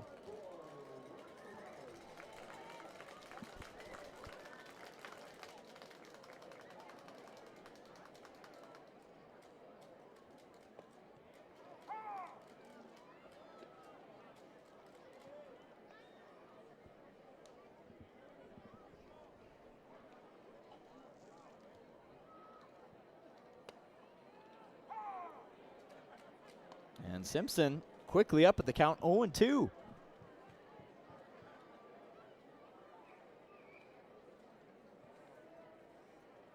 He's got 4 strikeouts in his name, and this is hit softly on the ground to Jack Wheatley, who makes the throw, and a good scoop by Xander Meisner for the 3rd out. So a 3-up, 3-down inning yet again for the Lethbridge Bulls. They'll head to the bats in the top of the 6th when we come back.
Ryan Kusi on the mound, coming in relief for Bryson Leach, who had a pretty good start. The kid had gone to work to give the Gulls another great start here tonight. 7 strikeouts is what he had here tonight. He had 6, just given up 6 hits, 3 runs, and he only walked 2 batters.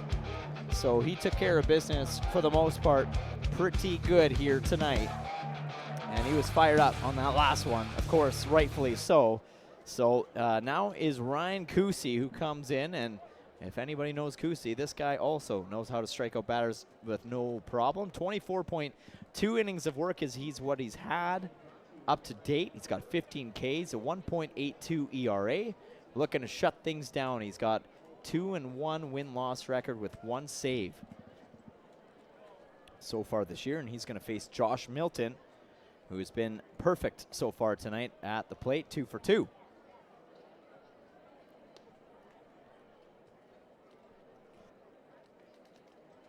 And again, Ryan Kusi with that sidearm delivery. I love to see it. He's kind of brought it from when he played third base to the mound.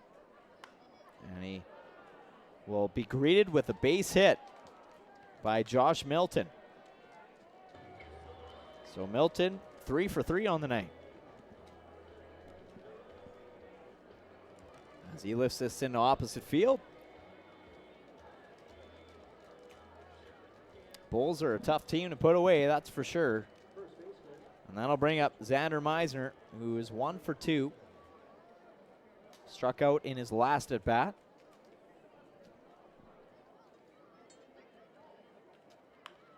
This goes right up the middle. Just missing Ryan Kusi. Another base hit, back-to-back for Lethbridge. Wasting no time attacking the pitcher.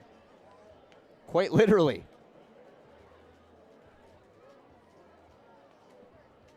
So Kusi has some work cut out for him early on in this 6th inning.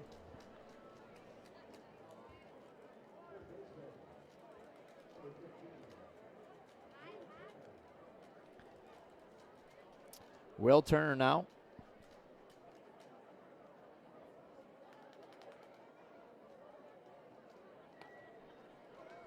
Excuse me, I just had to clear my throat a little bit there. The voice is starting to go away on me. I might have strained it a little bit with my excitement last night in that close 4-3 Bulls game over the Sylvan Lake Gulls. Trying to hang on to get through this one. Will Turner, 0 for 2 on the night.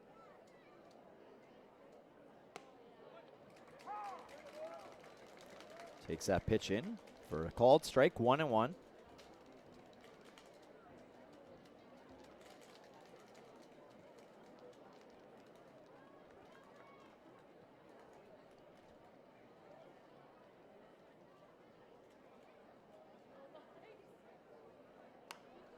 Turner pops this up, foul territory, long run, and it's going to land fair, actually, as that drifted back in play. So bases are now loaded, and that just kind of flew into no man's land where there was really nobody even close to that ball. You take a look at where all the fielders are, and that landed perfectly in the middle of all 3. Bryce Turner kind of didn't really know where it was, and it's too far for Michael Quick or Gavin Roy to even get there in time. So 3 base hits to start things off here in the 6th inning as the Lethbridge Bulls look to regain the lead yet again. This is Rain Matsuzaki, the DH. And that's kind of getting things a little bit excited in the bullpen for Sylvan Lake. Kai Rempel looks like he might come in relief here tonight as he's warming up right now, getting loose. And I remember talking to Rempel just a couple days ago, and he said that he might start coming out of the bullpen a little bit more to help give these pitchers some relief. And there he is there, getting loose. Veteran arm.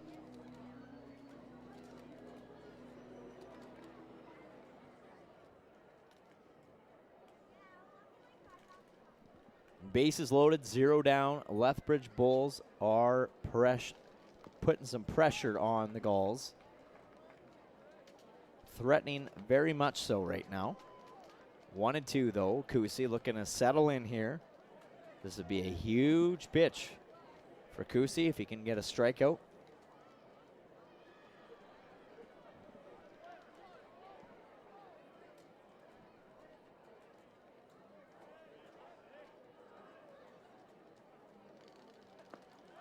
And that just misses. Eli Duncan tried to frame that ball, but unfortunately, he couldn't get the benefit of the call there from Rob Allen, the crew chief.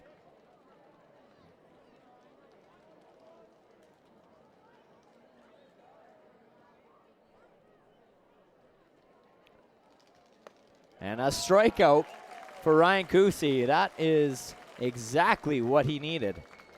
A little bit of a sigh of relief now. So a double play could be absolutely so huge right now for Sylvan Lake. This will bring up Tetsu Nishida, who is 1 for 2 on the night.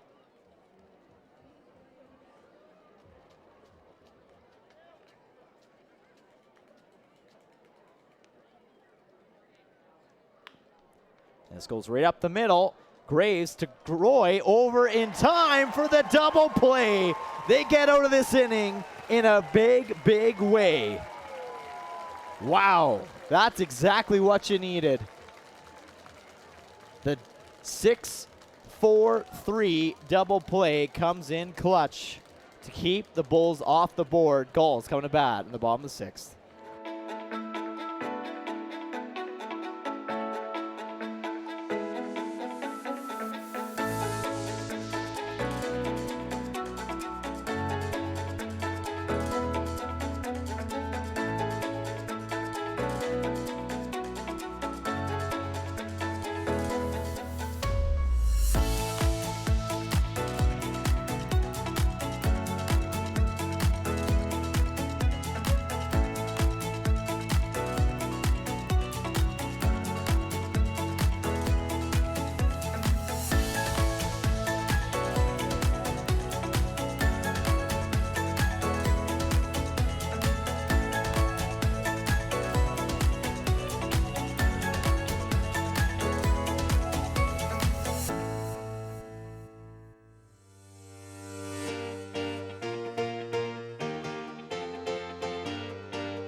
Well, the Lethbridge Bulls getting a lot of innings out of this guy. Noah Simpson still on the mound for the Bulls with now 77 pitches as he comes in for his 6th inning of work.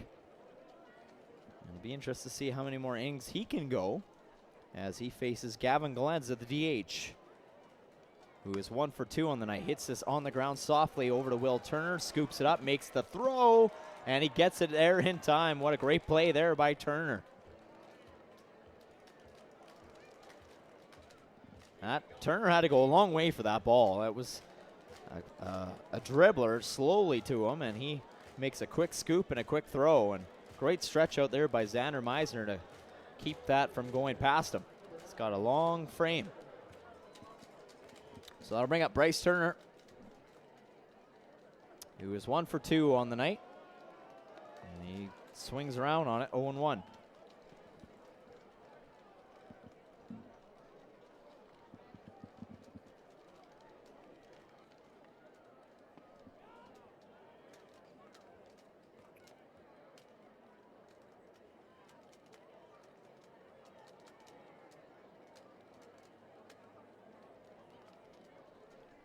One and 1 to Turner, and now 1 and 2 as he watches that go by.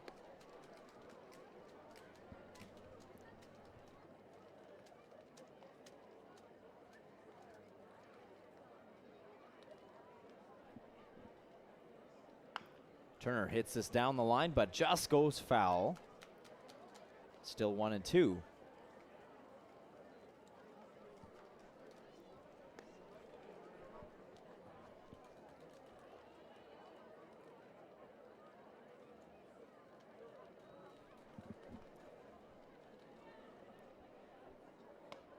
That outside, 2-2. Bulls out hitting the Gulls now 9-7 here tonight. Still a 3-3 ball game after the Gulls tied it back in the fourth. Lethbridge Bulls batting, though, has been looking pretty dangerous. I mean, you take a look at their batting the last few, innings, and the last two, they've gotten on base with some base hits. With the bases loaded last inning. And Bryce Turner with a nice walk here as he gets base on balls after going down in the count 1-2. And he'll get over safely.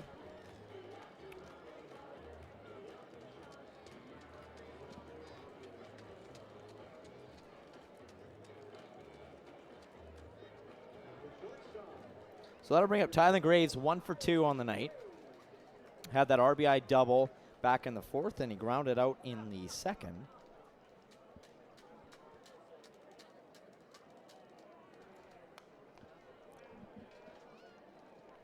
That one fouled back. 0-1.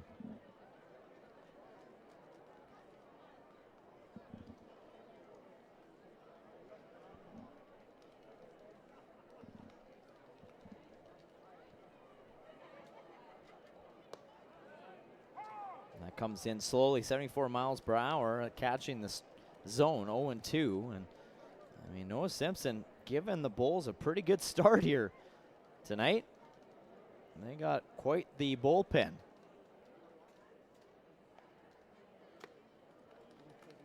I've seen quite a number of pitchers now coming through, and that was kind of my thoughts initially. Is I knew the Bulls were kind of throwing some of their top guys at Sylvan Lake last night, so I was kind of curious to see, okay, who do they got for the Gulls tonight? And so far, the guy that they've been putting on the mound has been delivering and doing his job quite well. Now at 90 pitches with yet another strikeout on the night.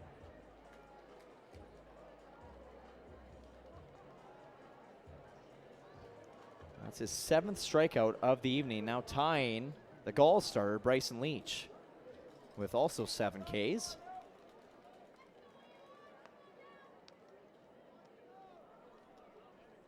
So Eli Duncan steps in, 2 down, runner over at first. That is Bryce Turner. And a lot of balls like that have been fouled off or popped up or grounded out. Not a lot has been hit hard or finding the gaps. And I got word that we do have some warm-ups in the bullpen, so we'll check there in just a moment. And that's a ball. So let's take a look at who is warming up for the Bulls, and it looks like it's going to be Blake Waters. Getting a chance to maybe come in, the Texas kid.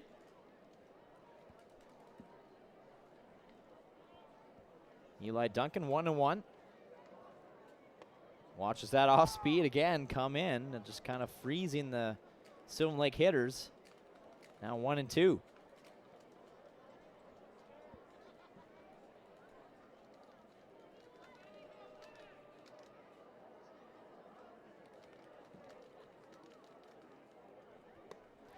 And another strikeout, make that 8 Ks on the night for Noah Simpson as he sits down yet another batter, bringing this inning to a close with just the 1 runner on, but no runs to score. It is still 3-3 heading in to the 7th inning as he gets some high fives, and there's the handshake, thinking that maybe his night might be done.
Kai Rempel will come in as a relief pitcher for Ryan Kusi, and we'll see his first inning of work. He is on a little bit of a pitch and inning count, so if he can go all three, that would be great, but depending on how many pitches he's got to throw. This is one of our all-stars, and that gives us an opportunity to now look at, we are now a week and a half away from our 2026 WCBL All-Star Weekend in Saskatoon, Saskatchewan. Kai Rempel, one of the guys representing Sylvan Lake. You also got Braden Stewart, Elijah Hamill, Reese Sherman, and Maddox Shaver, all great candidates to represent the Lake Boys at this year's All-Star Weekend in Saskatoon. Can't wait to see what that weekend's going to bring for the WCBL, and in the first time that it's not in Okotoks in a long time. It's going to Saskatoon, so a great host city for that and the league. And then, of course, the Lethbridge Bulls are sending this guy, Jack Wheatley, who's leading things off here in the 7th inning,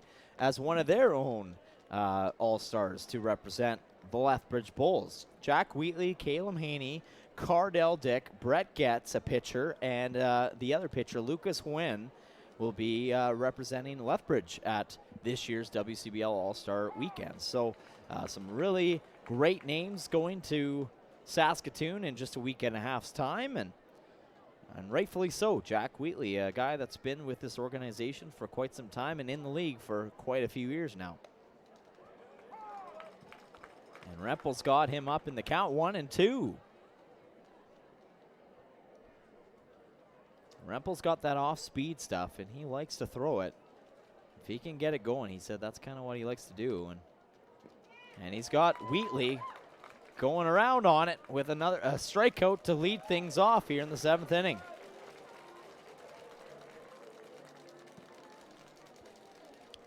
And that's why he's going to the All-Star Weekend right there. Kid that takes care of business. Calgary, Alberta kid. Kind of comes into this year and is looked at as a leader, is looked at as a veteran for this club. And he's looking to lead by example here to try and close out the Lethbridge Bulls and keep them from scoring any more runs and give the Gulls a chance. So Jordan Monroe steps in. He is 0 for 2 on the night. Got on base back at the first due to a walk.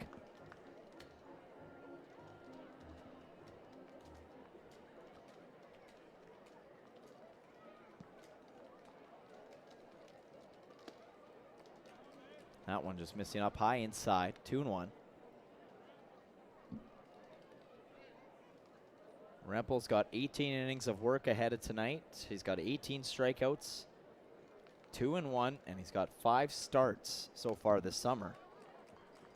And again, he works it on the inside up high. At this time catches Jordan Monroe swinging at it, fouling it off.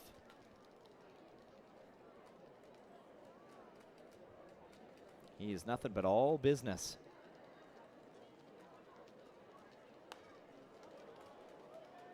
Tries to come down the middle with a fastball, 87 miles per hour, hitting the gun.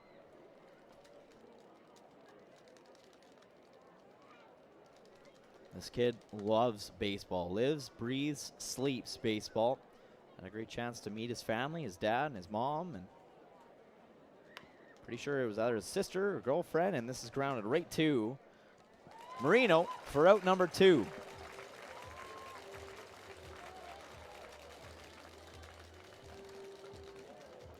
So Kai Rempel getting a little help from his infield, taking care of business. Quickly 2 up, 2 down, and only 10 pitches have been thrown. So far, pretty efficient. If they can get at least even 2 solid innings out of Kai, that would be huge, and it looks like that might be their game plan right now, as it looks like Braden Stewart, another Gulls All-Star, warming up in the bullpen right now. So he's starting to throw the ball around. That's a guy that can definitely come and close out games in a big way. Cardell Dick now at the plate. One of Lethbridge All-Stars.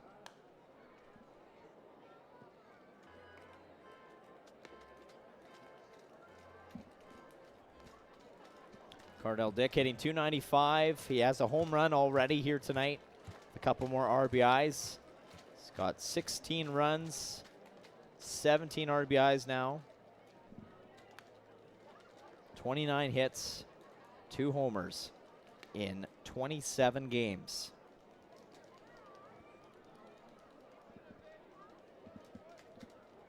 He's quickly down, 0-2.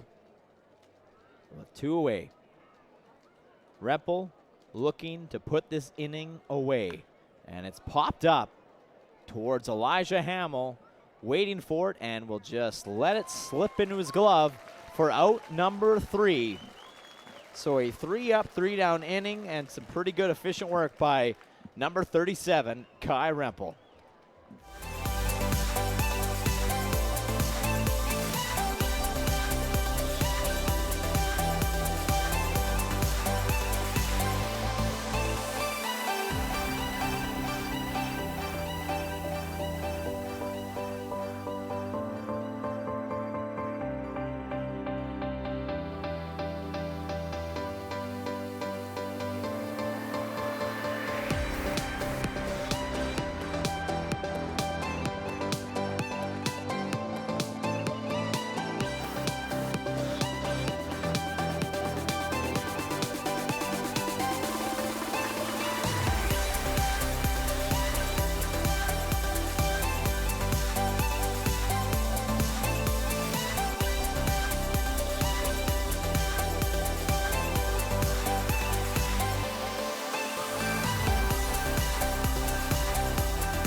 Blake Waters comes into this ball game, and he comes to us from Corpus Christi, Texas.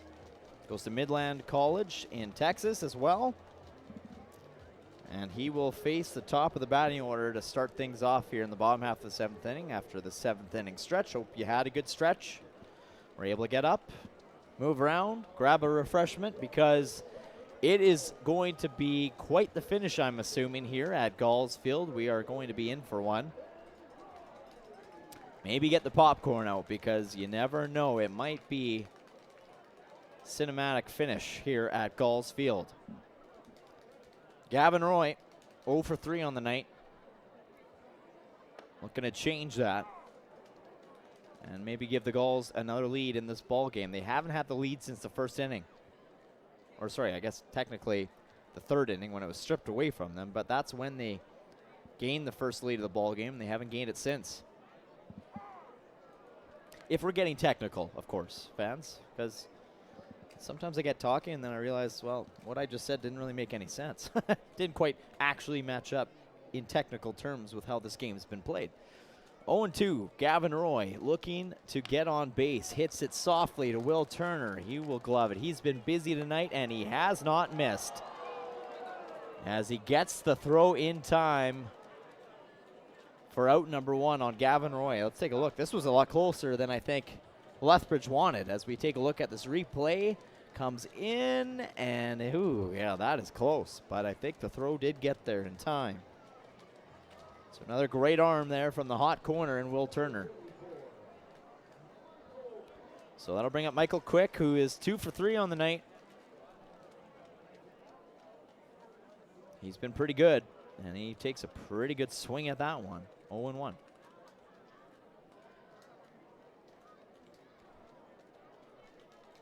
And like Marissa was mentioning earlier in the broadcast, those clappers, if you hear those clappers, well, that's thanks to our partners in the Game Day sponsor and Service Credit Union, a local Provincial Bank here in Alberta. Handing out a lot of clappers to the fans that are coming through the gates. Kids love them and want to use them. Some quick swings around on that off speed. 1 and 2 fouling it off.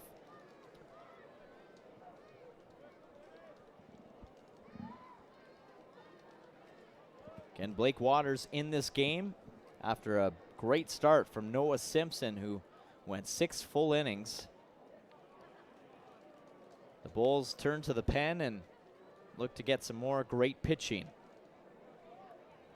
I think that's something that they definitely put a focus on heading into this season. They've always been a strong offensive team, but pitching is something that they're definitely getting a little more depth on. And speaking of that, actually, Sylvan Lake, pieces aren't quite done yet. Sylvan Lake's not done making moves. In fact, I did get confirmation and did get approval from our president and COO that there will be 2 new pitchers coming in tomorrow. That will be here for, I think, the Fort Mac road trip. And if not then they should be here definitely by Sunday, and the doubleheader gets Energy City, as this has popped right up to Jack Wheatley calling everybody off, and he'll make the catch for out number 2. But Sylvan Lake trying to just add some more depth in their bullpen as well. They're awaiting Patrick Ludvigs, who's a right-hander from Barton Community College. He's a Vancouver, British Columbia boy. And Zach Foden from Howard College, Edmonton, Alberta boy. And then a very, very familiar face is coming back to Sylvan Lake, ladies and gentlemen. Jaden Flores, a utility player from Southern Illinois University from Wiley, Texas, will be back and making a late appearance here in the second half of the WCBL season. So Sylvan Lake looking to add some more pieces, and they're not quite done. You could definitely tell they're trying to put together a winning formula as we head down the stretch here in this 2026 WCBL season. So very excited to see those guys. Jaden Flores, obviously a guy that's been here before. And he was here last year. He's part of that winning team that went right to the final. And this ball hit hard and into the gap as Joey Marino will try and start a 2-out rally here. He was down in the count 0-2 and a great at-bat. Finally lifts that into shallow left field. Just over the head of Jack Wheatley.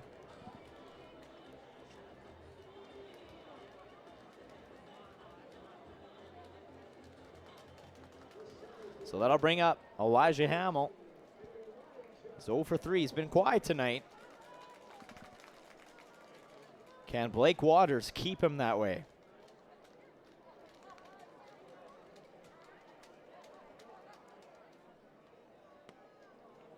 And a good off speed. Elijah Hamill missing on that one. 0-1.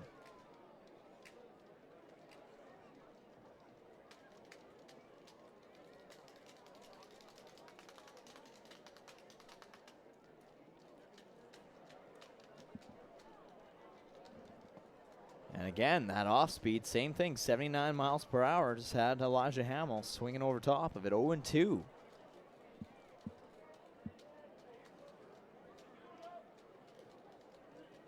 And just looking at Flores' numbers, he was hitting .247 down at Southern Illinois this year, 21 RBIs, and he had 5 home runs. So when he was here in Sylvan Lake last summer, he hit .331. 32 RBIs and had 6 home runs, including that walk-off homer against the Okotoks Dogs.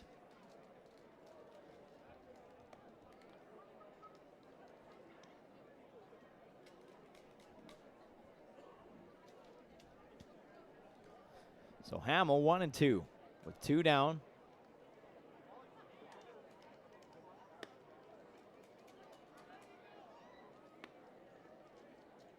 Now even count. 2-2.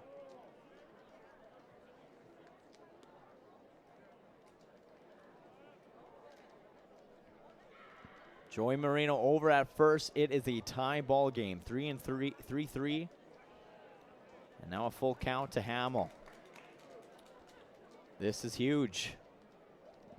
Should the inning continue, John Boy Rittenhouse awaits his destiny.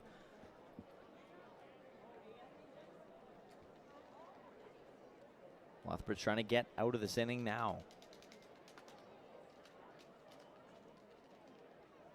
Hamill hits this on the ground hard to the second baseman. Tetsu Nishida will make the throw, and in time for out number 3, as he was playing pretty deep into the hole, but Blake Waters gets the job done, coming in relief for Noah Simpson, and they will head to the bats in the top of the 8th when we come back.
Kai Reppel in his second inning of work, just thrown 14 pitches so far, trying to keep the Bulls off the scoreboard. It's tie, 3-3, top of 8, and Easton Couture will lead things off here. The number 4 hitter, number 5, and number 6 all scheduled to come to the plate. Josh Milton and Xander Meisner, kind of the meat of the batting order right now for the Lethbridge Bulls that can do some damage, so it's going to be not an easy inning for Kai Reppel.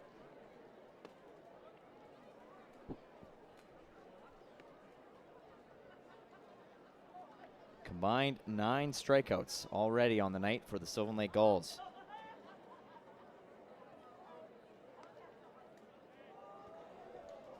Kai with one of them, Kusi with one of them, and then of course your starter Bryson Leach with 7 strikeouts. He had given up 6 hits, just a couple walks, and 3 runs.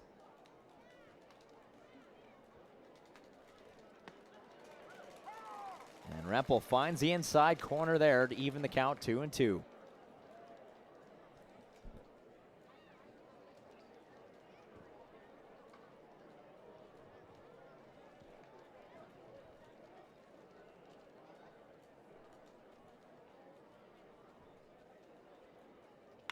And this ball hit on the ground to Roy, makes a good grab, and will throw it to Turner in time for out number 1.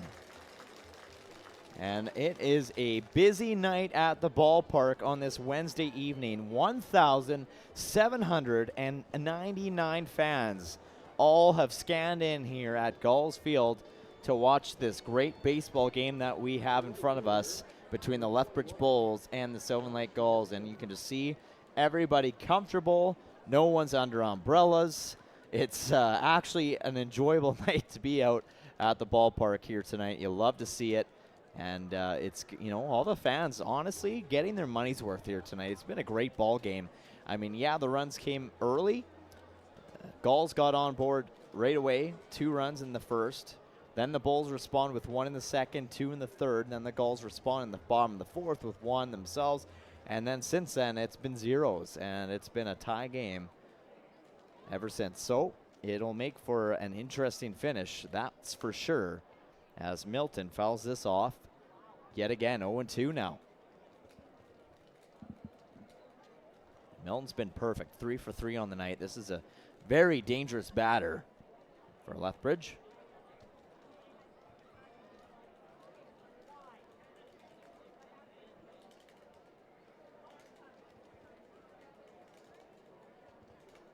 And a strikeout on Milton. Big one at that, too, for Kai Rempel on such a dangerous batter who's been feeling it tonight.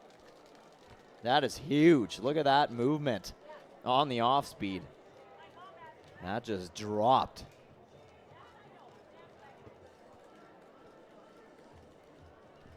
Kai Rempel, he's feeling it. And now that brings up Xander Meisner, who is 2 for 3 on the night.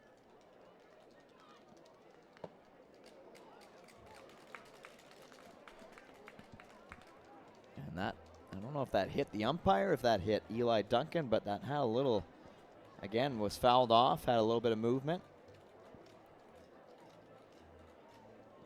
Might have hit Rob Allen behind Duncan, the way that kind of came off the bat.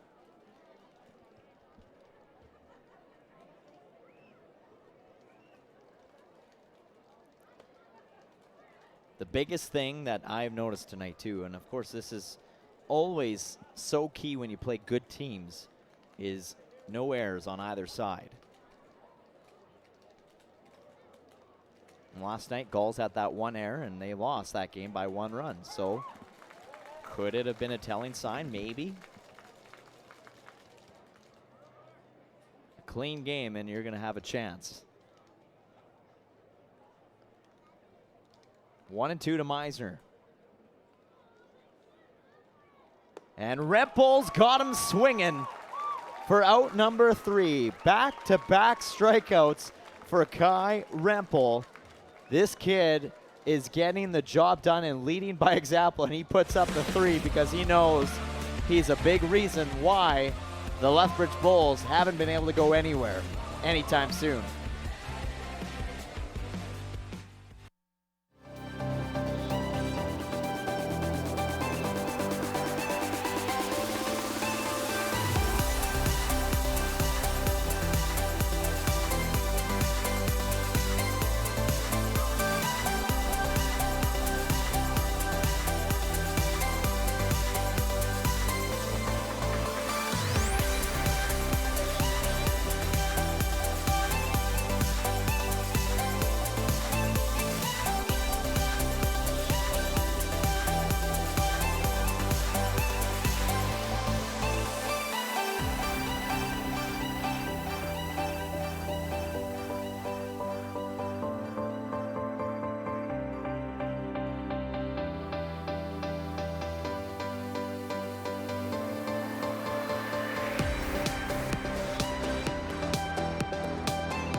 Bottom of 8, it is still tied. 3-3 between the Sylvan Lake Gulls and the Lethbridge Bulls. Great to have you still tuning in. Hope you got your popcorn. Hope you got a beverage because we are in for a finish. Ladies and gentlemen, I'm Cale Clark. Great to have you watching Sylvan Lake Gulls baseball on FloCollege. Brought to you by Visit Sylvan Lake. Of course, our score bug up on the top left corner. Also brought to you by a league sponsor, Stringham Law.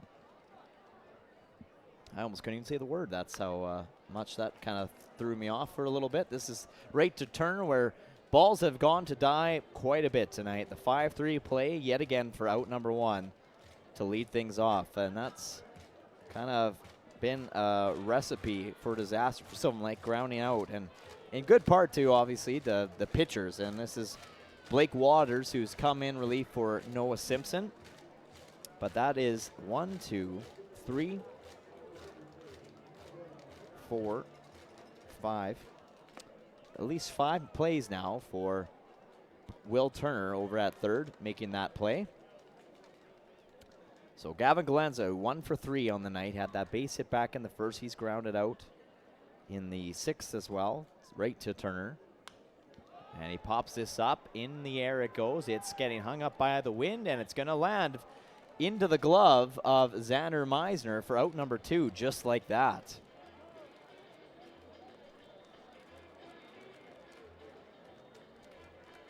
It has been tough hitting for the Sylvan Lake Gulls yet again tonight. They've really had to earn their stripes. I mean, they got 8 hits, but it hasn't been very consistent as far as being able to find the gaps and the holes. You get one every odd time, every now and then, but for the most part, there's a lot of pop-ups, a lot of ground outs, and some strikeouts mixed in there as well. Bryce Turner, 1 for 2. Got on with a walk in the last inning. And Blake Waters is doing a pretty good job with keeping this game in control right now for Lethbridge.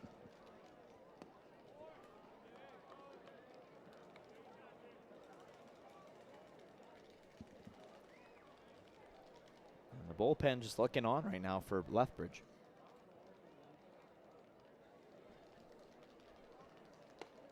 They might be resting the fade in Waters if he can keep things going here. Quickly, so far, he's been working quite efficiently. Only 26 pitches in his second inning of work, and he's already got 2 away. 3-1 count to Turner. And that catches the outside corner. I thought maybe that was going to be a walk for Turner, but Rob Allen has other plans. Shane Lanier is in the bullpen, but not going to need to worry about it because there's a strikeout to Bryce Turner to end the inning. Another 3-up, 3-down inning for the Lethbridge Bulls as we take a look at this pitch. Comes in, and yes, Turner cuts underneath of it. It is a tie game. We're heading into the ninth when we come back. You're watching Gulls Baseball.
Another all-star on the mound for the Sylvan Lake Gulls. Braden Stewart comes in relief for Kai Rempel, looking to just continue what he was doing at holding the Bulls off the scoreboard. We are in the top half of the ninth inning. It all can come down to this. Will Turner at the plate, first pitch swinging, and yeah, that's what the Bulls have been kind of doing tonight. They've been taking cuts at the first pitch they see. Not afraid to be aggressive.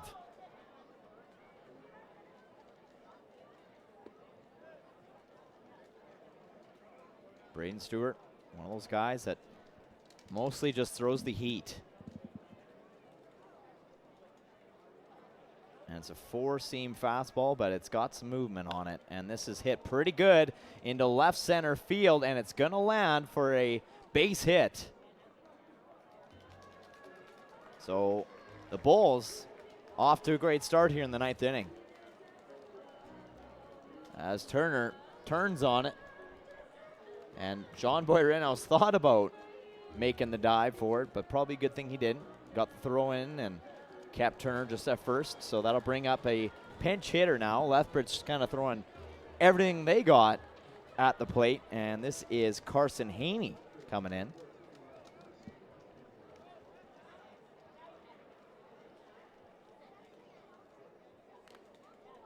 Haney fouls that back off the top of the mask of Eli Duncan.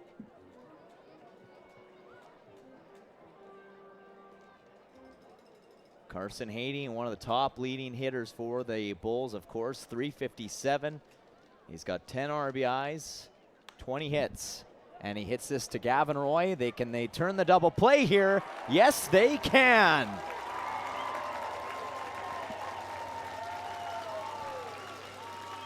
What a play there. Gavin Roy made sure, good job by Tylen Graves to drag that right foot, tagging second and then getting the throw over to Bryce Turner in time for the double play. That was huge.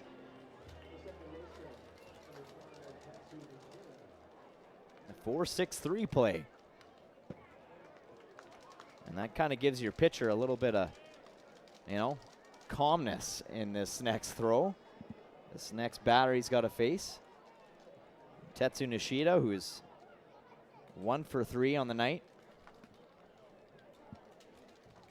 Nishida was actually on the back half of that double play back in the 6th inning when bases were loaded. And he pops this straight up, but it's going to go foul towards the berm and land just on the grass.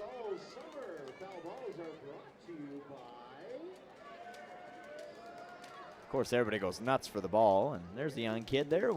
Gets the ball. A night that kid's not going to forget anytime soon. 0-2 to Nishida. Braden Stewart looking to close it out here, and he does. So a 3-up, 3-down inning for the Sylvan Lake Gulls in the top half of the 9th. It's basically going to come down to the pitcher's duel now. We'll be back with the bottom when we come back.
Another pitching change for the Lethbridge Bulls. A little surprised, but they got to keep arms fresh as well. So this will be Caden Coldwell, number 39 from Steinbeck, Manitoba. Goes to the University of Mary. And he is going to face the number 8, number 9 hitters in the order. And this is Tylen Graves that will lead things off. Bottom of 9, tie game, 3-3.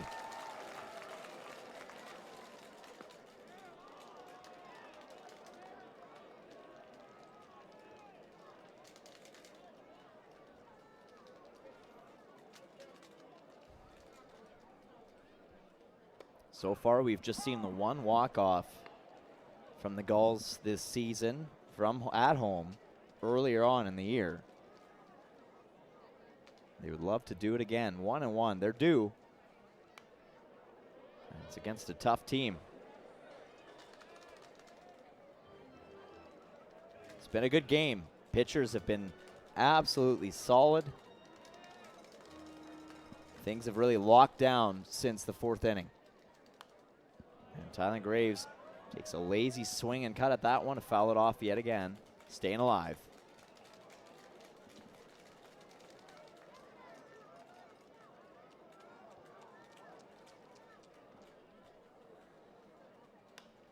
Graves hits this up high in the air. And everybody's got to run a long ways for it, but calling everybody off is Jordan Monroe, making the catch for out number 1. Been a lot of that in the last few innings now. This pitcher's got a lot of spin on that ball. Been hard to get some barrel on the ball for the Gulls.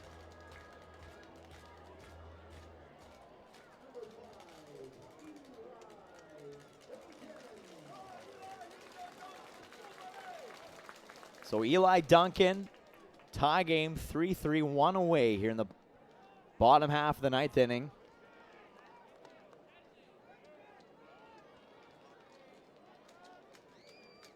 Bulls take a close one last night, 4-3. Gulls with a chance to walk it off. And that one catching inside for a strike. 1-1 the count.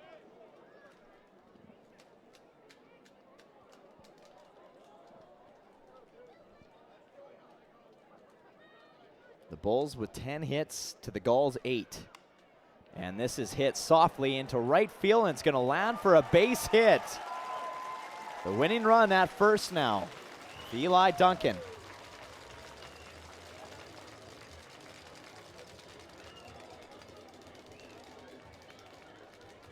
He didn't get a lot of it, but it didn't matter. Just lifted it into the gap and into the hole. And that is what the Gulls needed, a base runner on. They haven't had one on since the 7th inning. And they had one in the 6th. But no runner's gotten past first base since the 4th inning.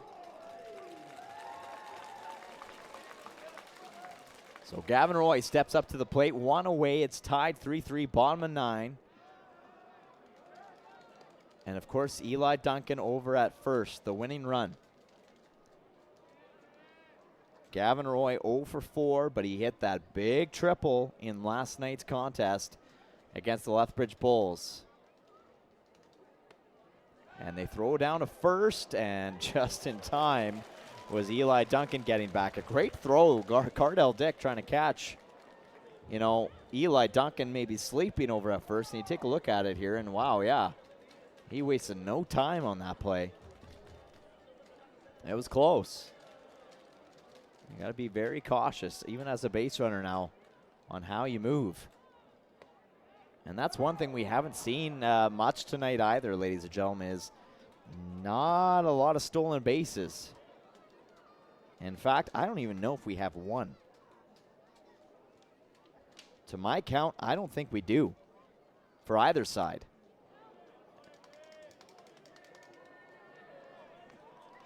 Yeah, and the only attempted stolen base was thrown out back in the 1st inning, thanks to my producer, Calvin Bellows, kind of reminding me that. So that was it. Otherwise, nobody's actually successfully stolen a base here tonight. So an even count to Gavin Roy, 2-2. And he just fouls that off the end of the bat to stay alive. But you're seeing these pitchers throwing away from the batters, not giving them anything on the inside. A lot of batters have been chasing it.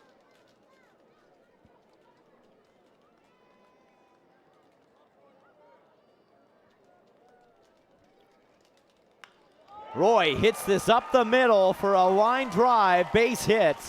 Now runners at first and second.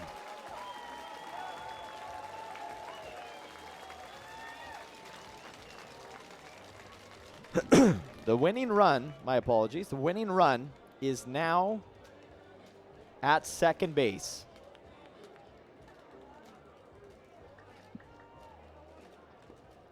Michael Quick with a chance to do it, and then they're going to get a little meeting on the mound here.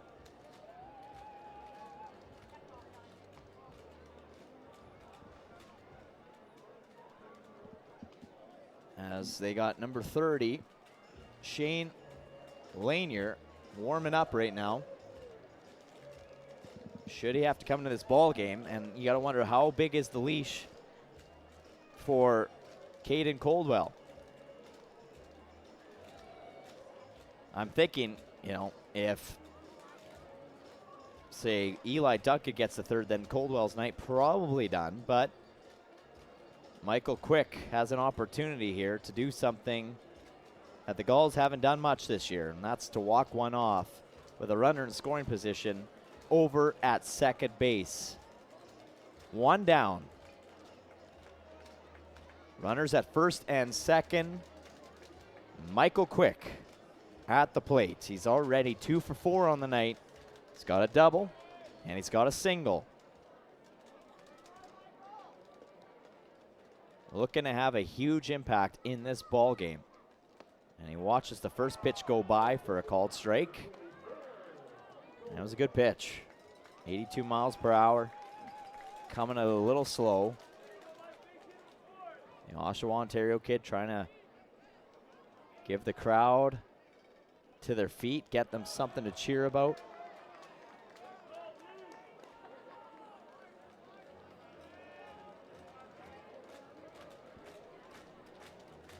Even a walk, I think, would probably end the night for Coldwell.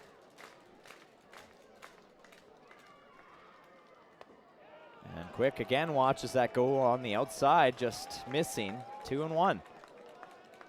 Coldwell's just missing that outside corner, but he's trying to paint it. Not giving him anything on the inside. 2-1. Quick hits it, but foul ball towards the kid zone. He hit it a long ways. Just a little too late on the swing.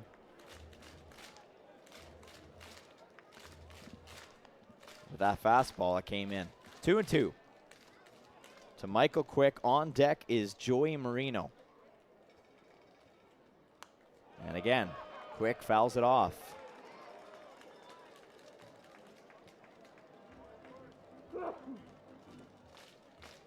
Crowd getting into it. So Sylvan Lake with the clappers and everything. What's been a really, really good game here tonight. Sylvan Lake trying to cash in a run here.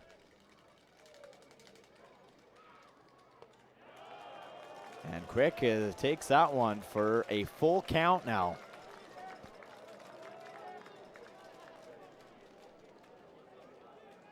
Runners at second and first, just one away, bottom of ninth, tie game, Bulls, Gulls. Michael Quick with the full count. And he's gonna take a walk. That will load the bases. A great at-bat for Michael Quick.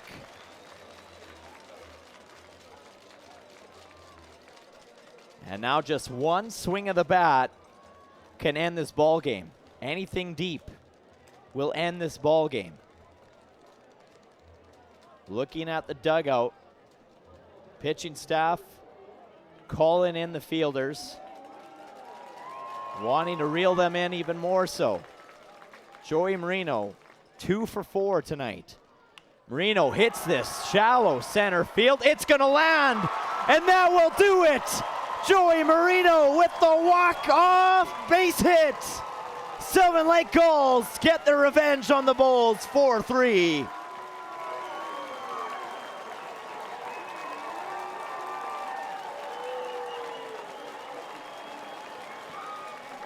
There you go, Sylvan Lake.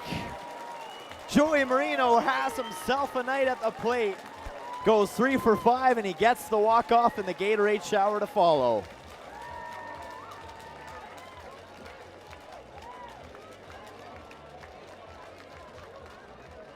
Wouldn't be possible without a great at-bat, of course, from Michael Quick to take that walk. You know, really great patience at the plate. And Sylvan Lake redeems himself from last night and gets a much-needed walk-off win over the top team in the West, the Lethbridge Bulls. What a game it was. And of course, what a celebration. You gotta love the walk-offs. But 1,799 fans got their money's worth here tonight at Gulls Field. It was a fun one to watch for everybody, I'm sure, at home, if you're watching, and here in person. It had everybody on the edge of their seats as the Sylvan Lake Gulls went up, they got down, they tied it, and then they finished it. In the bottom of the ninth, Joey Marino, your walk-off hero for the Sylvan Lake Gulls, and we'll hand things down with our in-game host, Jared Waldo, who was waiting for Mr. Marino. I'm thinking he's just trying to regroup himself after that little shower. And now he'll get a hat on and he'll make his way over to Jared Waldo behind home plate. Let's grab some autographs and more. Let's hear from our player of the game right now. And for that, we draw your attention behind home plate. Here's the game day host of your Sylvan Lake Gulls, Jared Waldo. All right, no surprise here, your EG Auctions player of the game, number 21, Joey Marino. Joey, this was a tight game from start to finish, a walk-off finish. Take us through the moment. You know, just trying to get a good pitch to hit, put the barrel on it.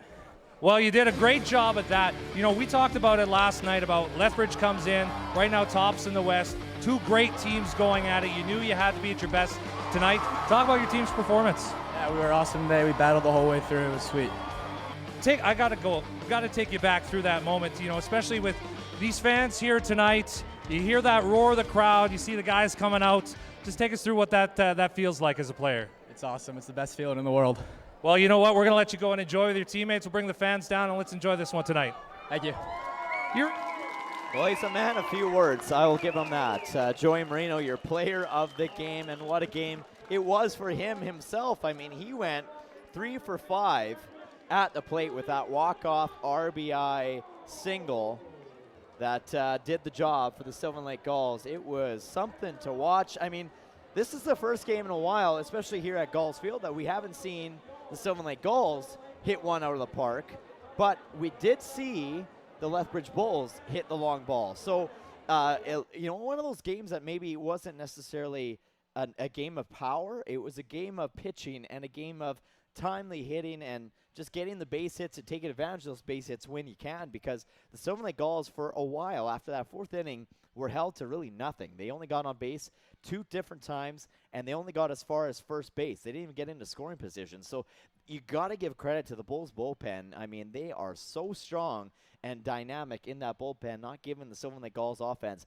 a lot of opportunities. And then you look at the Sylvan Lake Gulls side of things, and yeah, you know, you still got a pretty good start with Bryson Leach. I mean, he got 7 Ks. He gave up 6 hits, 3 runs, but 7 Ks, still something that does not go unnoticed. And then Ryan Kusi came in, got in a little bit of trouble, I should say, in that 6th inning, but the kid ended up getting out of it. I mean, the bases were loaded and should have maybe been another lead for the Lethbridge Bulls, but Ryan Kusi did a really good job in closing out that inning. And then, of course, Kai Rempel, he comes in and he leads by example. 2 strong innings by him, 3 up, 3 down innings. He struck out half the batters he faced. And then, of course, Braden Stewart did what he needed to do in the top of the ninth to give the Gulls offense a fighting chance. And then they delivered when they needed to. So overall, it was just such a fun game to watch as a fan on either side. It was a just complete dogfight right to the bitter end, and the Sylvan Lake Gulls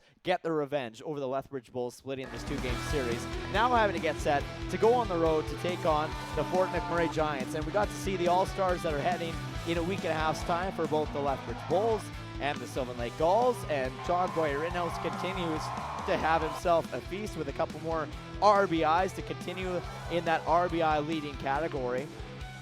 Lethbridge, of course, Cardell Dick hit the long bomb, and the only long ball that went over the fence today. Of course, we get more hot dog eating competitions. Really happy Marissa stopped in to chat with us about a few different events coming up here at Gulls Field, but some hard hit balls. Not a lot got past the infield though, as they turned a lot of double plays here tonight. The sun was shining, balls were flying, and the pitching was going, and so were the double plays. Of course, that was huge. And then, of course, Joey Marino walks it off against the Lethbridge Bulls. Sylvan Lake defeats the Bulls 4-3, head to Fort Mac for 3 nights before coming home on a doubleheader on Sunday. I'm Cale Clark with another Bird's Eye View. Good night.